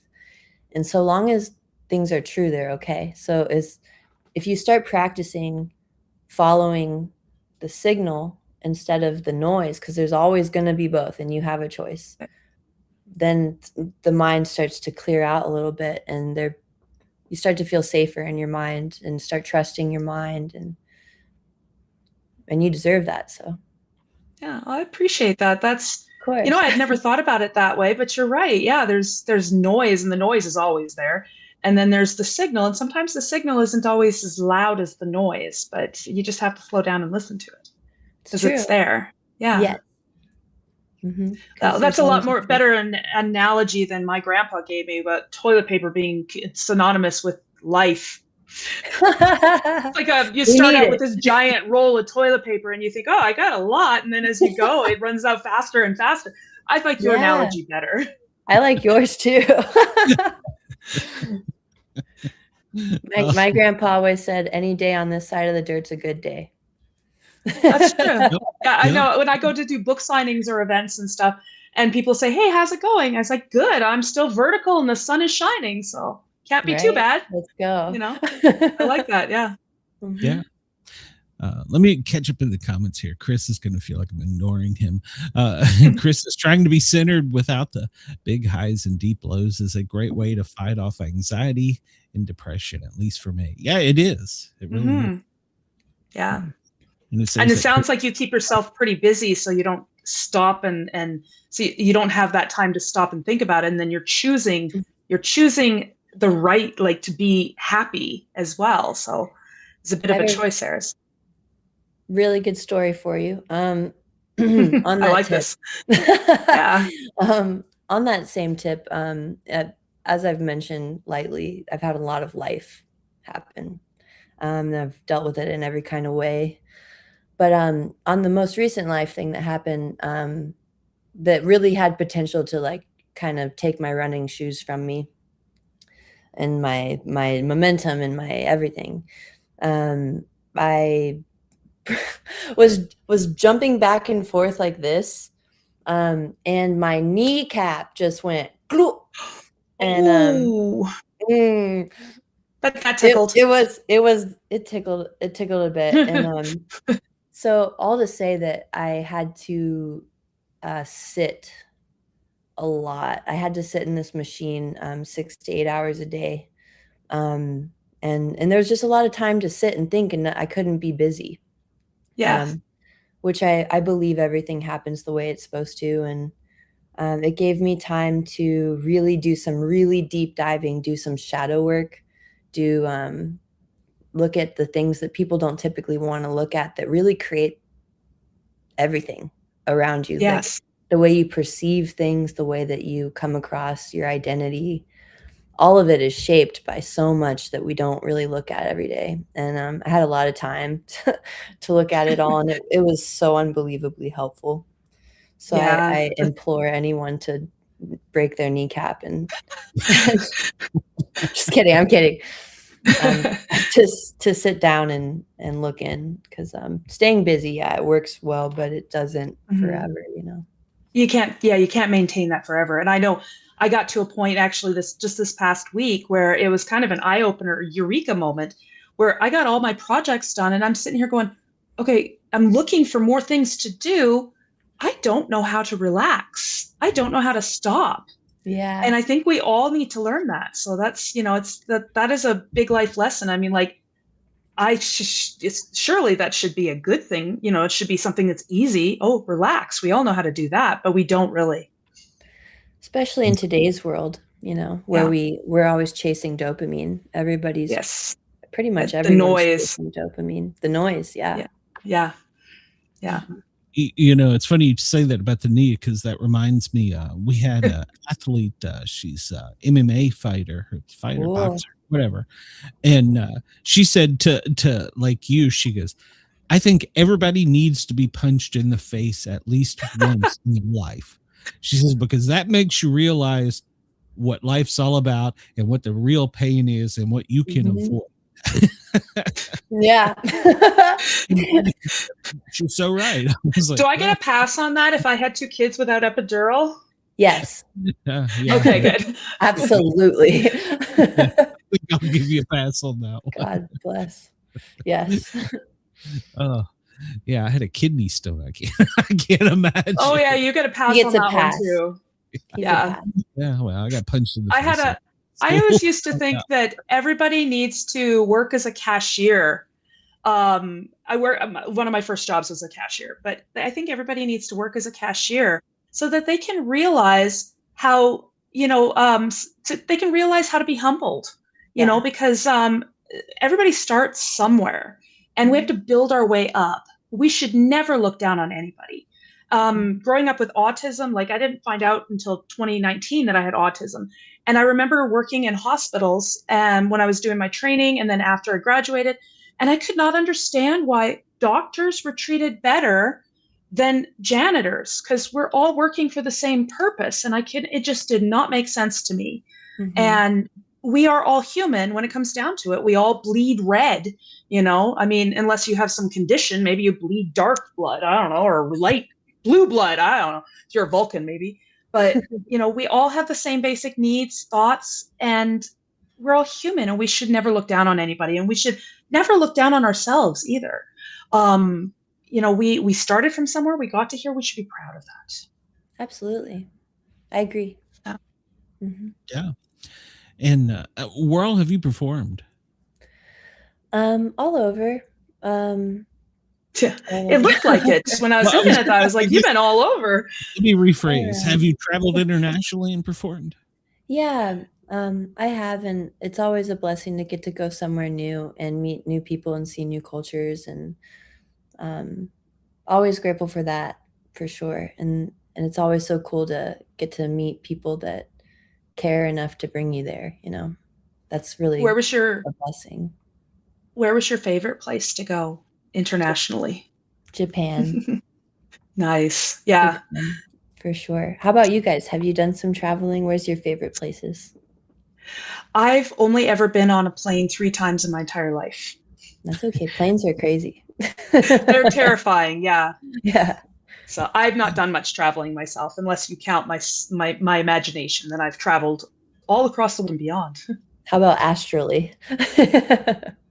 I think so. Yeah, I did once, and it was interesting. I think Ireland for me, but I only get to spend 24 hours there. It was cool. Yeah. So that's a long story, but it was the drunkest I've ever been in my life. It was all the Irish's fault. They just kept giving me, try this. Yeah. Ireland, Chris, broken kneecap, kids, no epidural. These 2 ladies are. Is there alcohol content in Ireland higher than it is in, like, say, Canada or the US? Well, see, the problem was I met some firemen, and firemen don't know when they're not invincible. And they had a higher tolerance than I did. After like 2 of them, I'm like, time out. And they're like, give him a cigar. He'll be right in 10 minutes. And Push him out of the way, let's just keep going. I sweat alcohol for like a week. It was so bad. But the people there, the food there, it was great. So I know not many people believe this, but I have never been drunk my entire life. And when I tell people that, they ask me, it's like, how did you go through your life and never be drunk? I said, I never had the desire to be hungover after. It just never appealed to me. I would rather be fully aware of what's going on around me.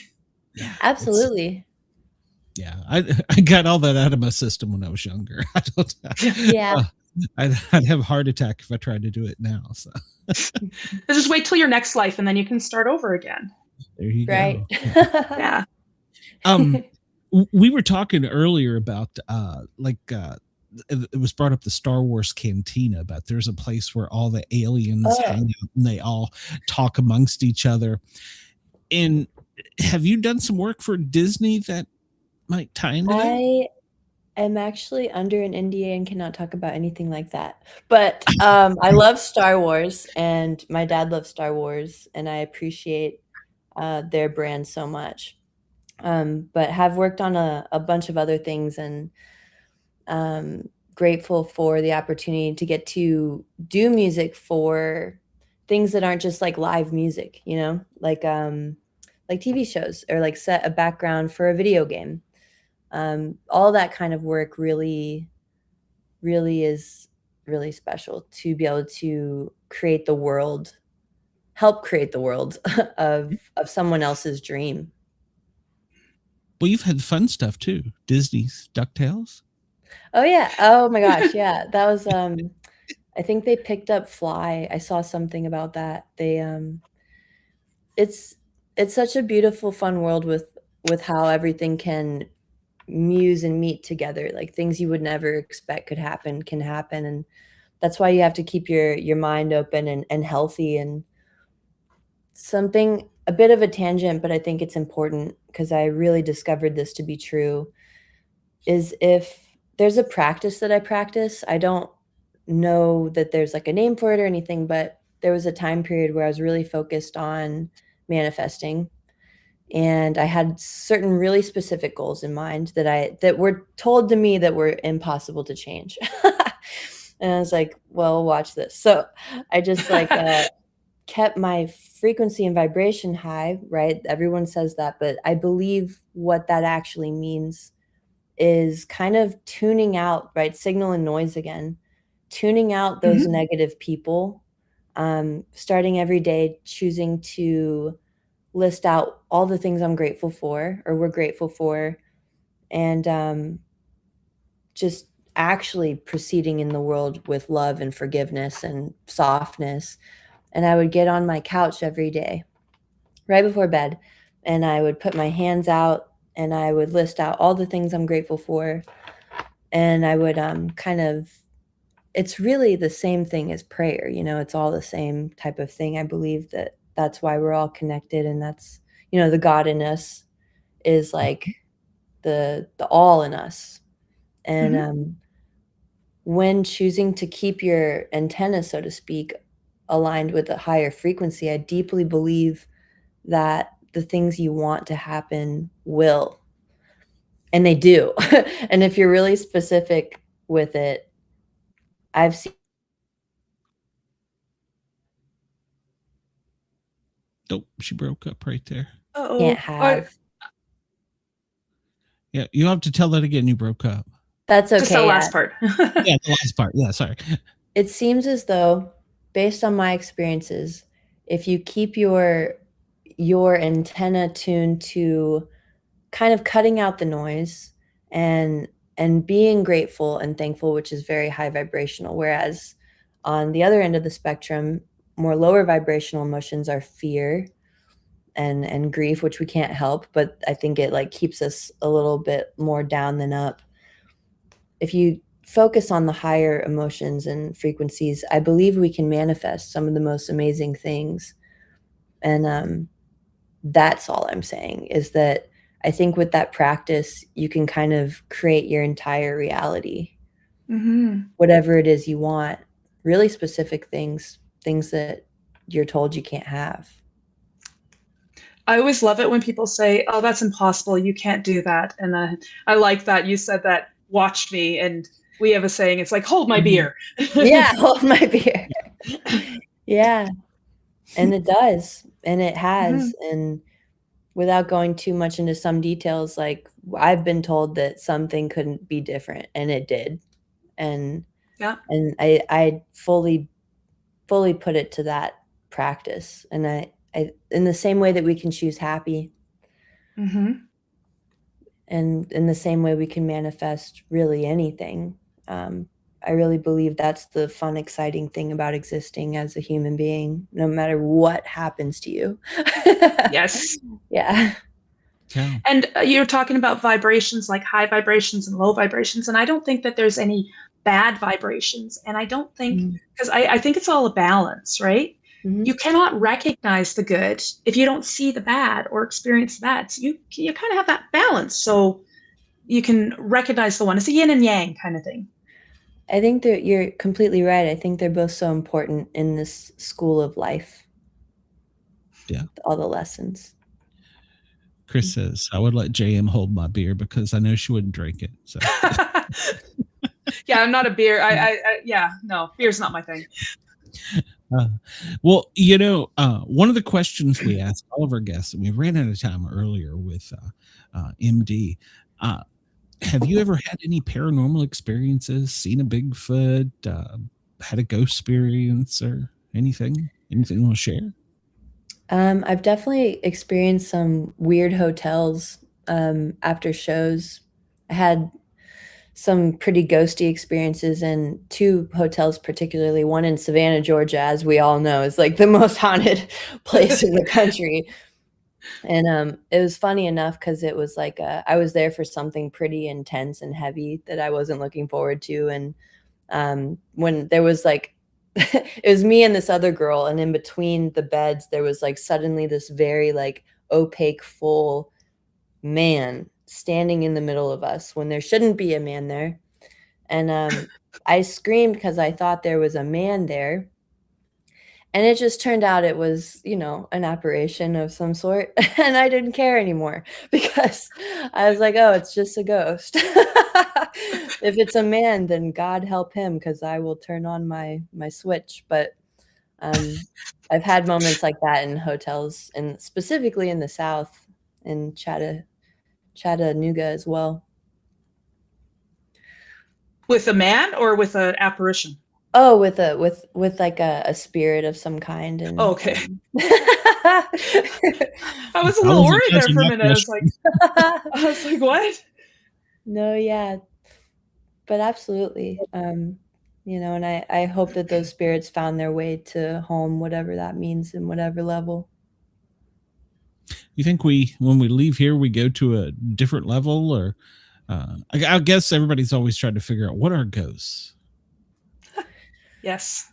In some ways, I wonder if they're like, because yes, I think that I was kind of raised on reincarnation and like maybe lessons, but I also am a big believer now in quantum immortality and timeline shifting, just based on things I've seen, and in that sense, what I think a ghost could be is maybe another version of somebody else. Or okay, let me explain quantum immortality real quick.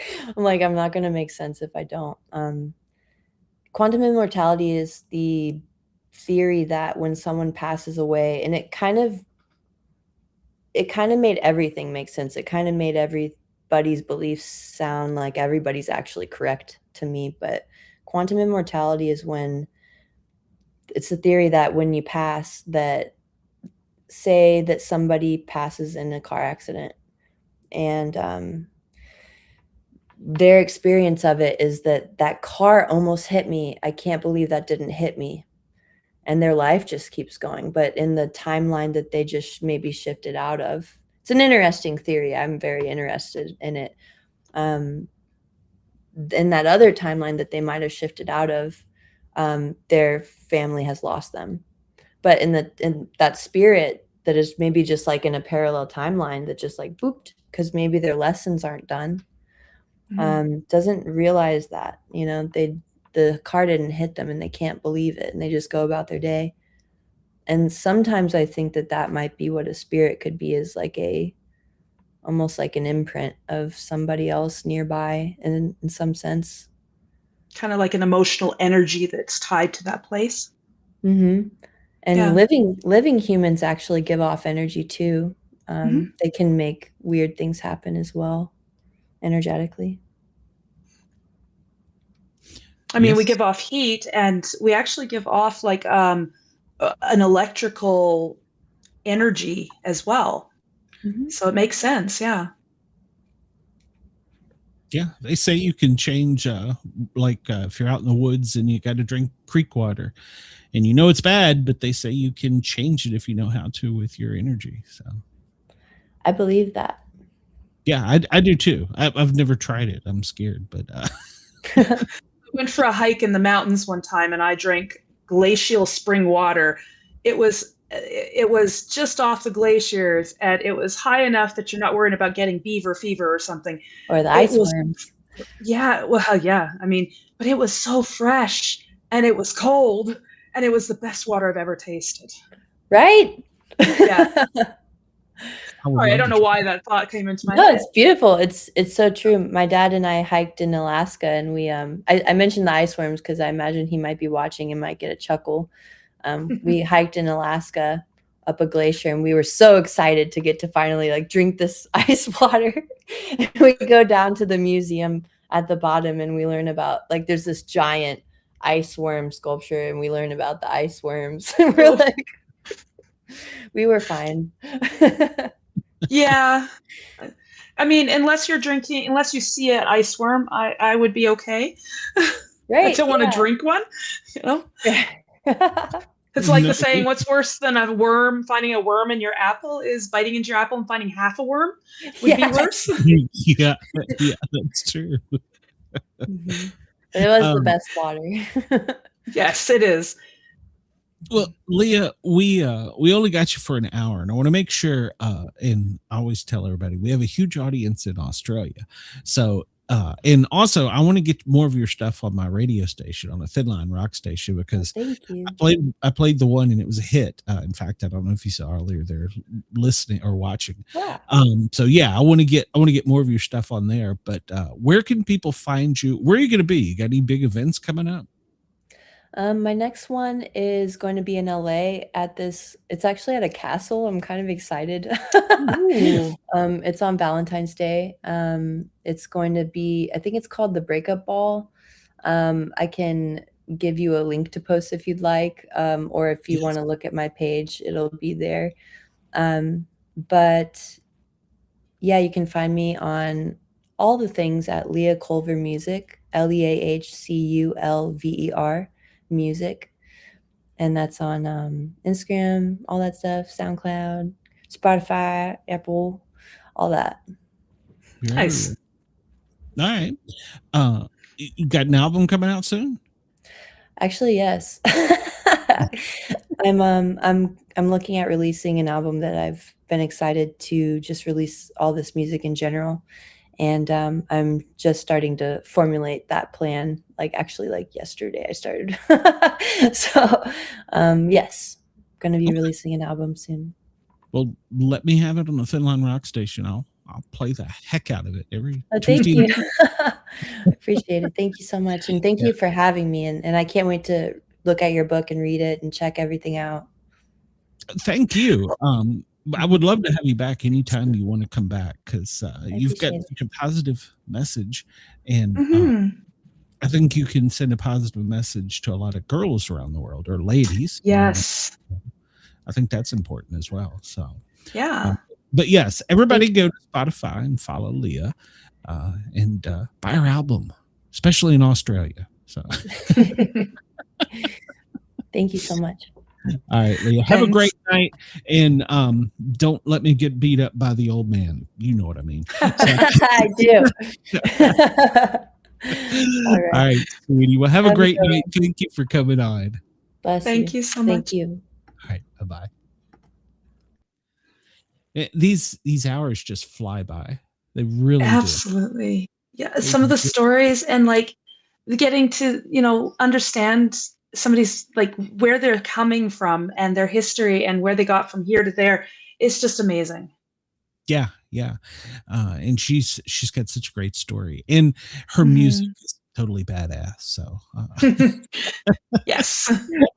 I don't Agreed. I was talking dubstep. I was like, I love dubstep. So in fact, that's my get up in your energy song Skrillex, where he remade a Doors hit, Breaking a Sweat. So all right, I can't pick. Definitely gonna have to remake my workout tunes on Spotify. Hey, she'll give you some motivation. And the boyfriend in My Ex is a Loser, I'm pretty sure she kicked his ass. So all right, JM, I need you to get a pimp in for your new stuff. You got a re-release coming out. Yeah, it's actually out. Yeah, I relaunched the first book in my series. I added some new chapters and new material because there were characters that didn't have a chance to give their voice. So I went back. Its release. It's got fancy new cover, not title, but you can check it all out at www.jmshawauthor.com. The links are there, and you can also follow me on Facebook and Instagram because the links are also there as well. Okay, and that will be in the show notes as well for anybody that's listening either on WZQR or WRFN. So we'll get that in. Next week, we have a special guest for 2 hours, a sport that is near and dear to my heart, disc golf. I know you probably were like, what the hell is disc golf? Is like my favorite sport, or to play, because I'm old and I don't want to break anything. And it's inexpensive. We have the gentleman that invented the sport. He has set the rules, and it's now grown where they've got a professional disc golf association. They have tournaments around the world. Colleges are now sponsoring collegiate teams, and there's talk about maybe an Olympics. So he's got the whole world, including an encyclopedia, several books, and as well as he's got some great motivational stuff too. So looking forward to that next week. I told him, I said, do you want to come on for 2 hours? Because you got so much. And he's like, oh, I can fill 2 hours like nothing. I'm like, okay, hold you to it. So next week we will have him for 2 hours. And of course, I hope you will be back.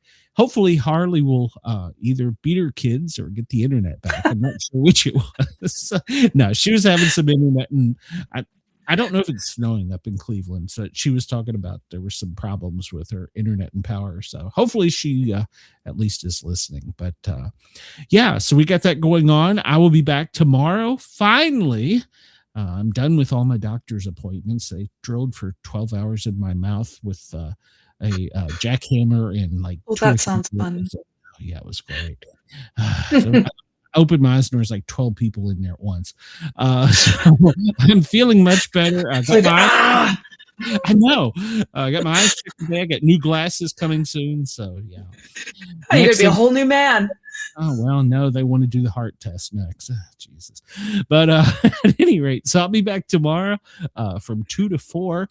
But I want everybody to make sure to go to the Thin Line Rock Station from 12 to 2. I'm there spinning some hits, playing some music. So do that for me.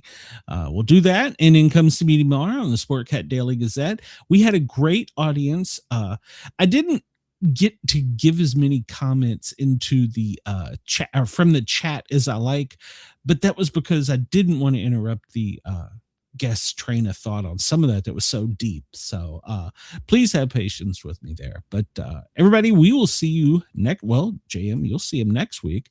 I will see you guys tomorrow. And everybody, please come over to the Sportcat shows, hit that subscribe button, hit that thumbs up button, and show us some love. Leave us a comment. Nothing for the girls, just for me though. So no, that's not true. Of course, I say that and you'll get something, and I'll be like, I'm not telling your husband that. So, so Chris says, have a great week, JM. So, And I will. Thanks. just buy our book. So there you go. All right, everybody. Have a great night, a great day in Australia. Thank you for tuning in and allowing us to be a part of your day and tickle your ears. This on WRFN and WZQR. Thank you very much. We will see you soon.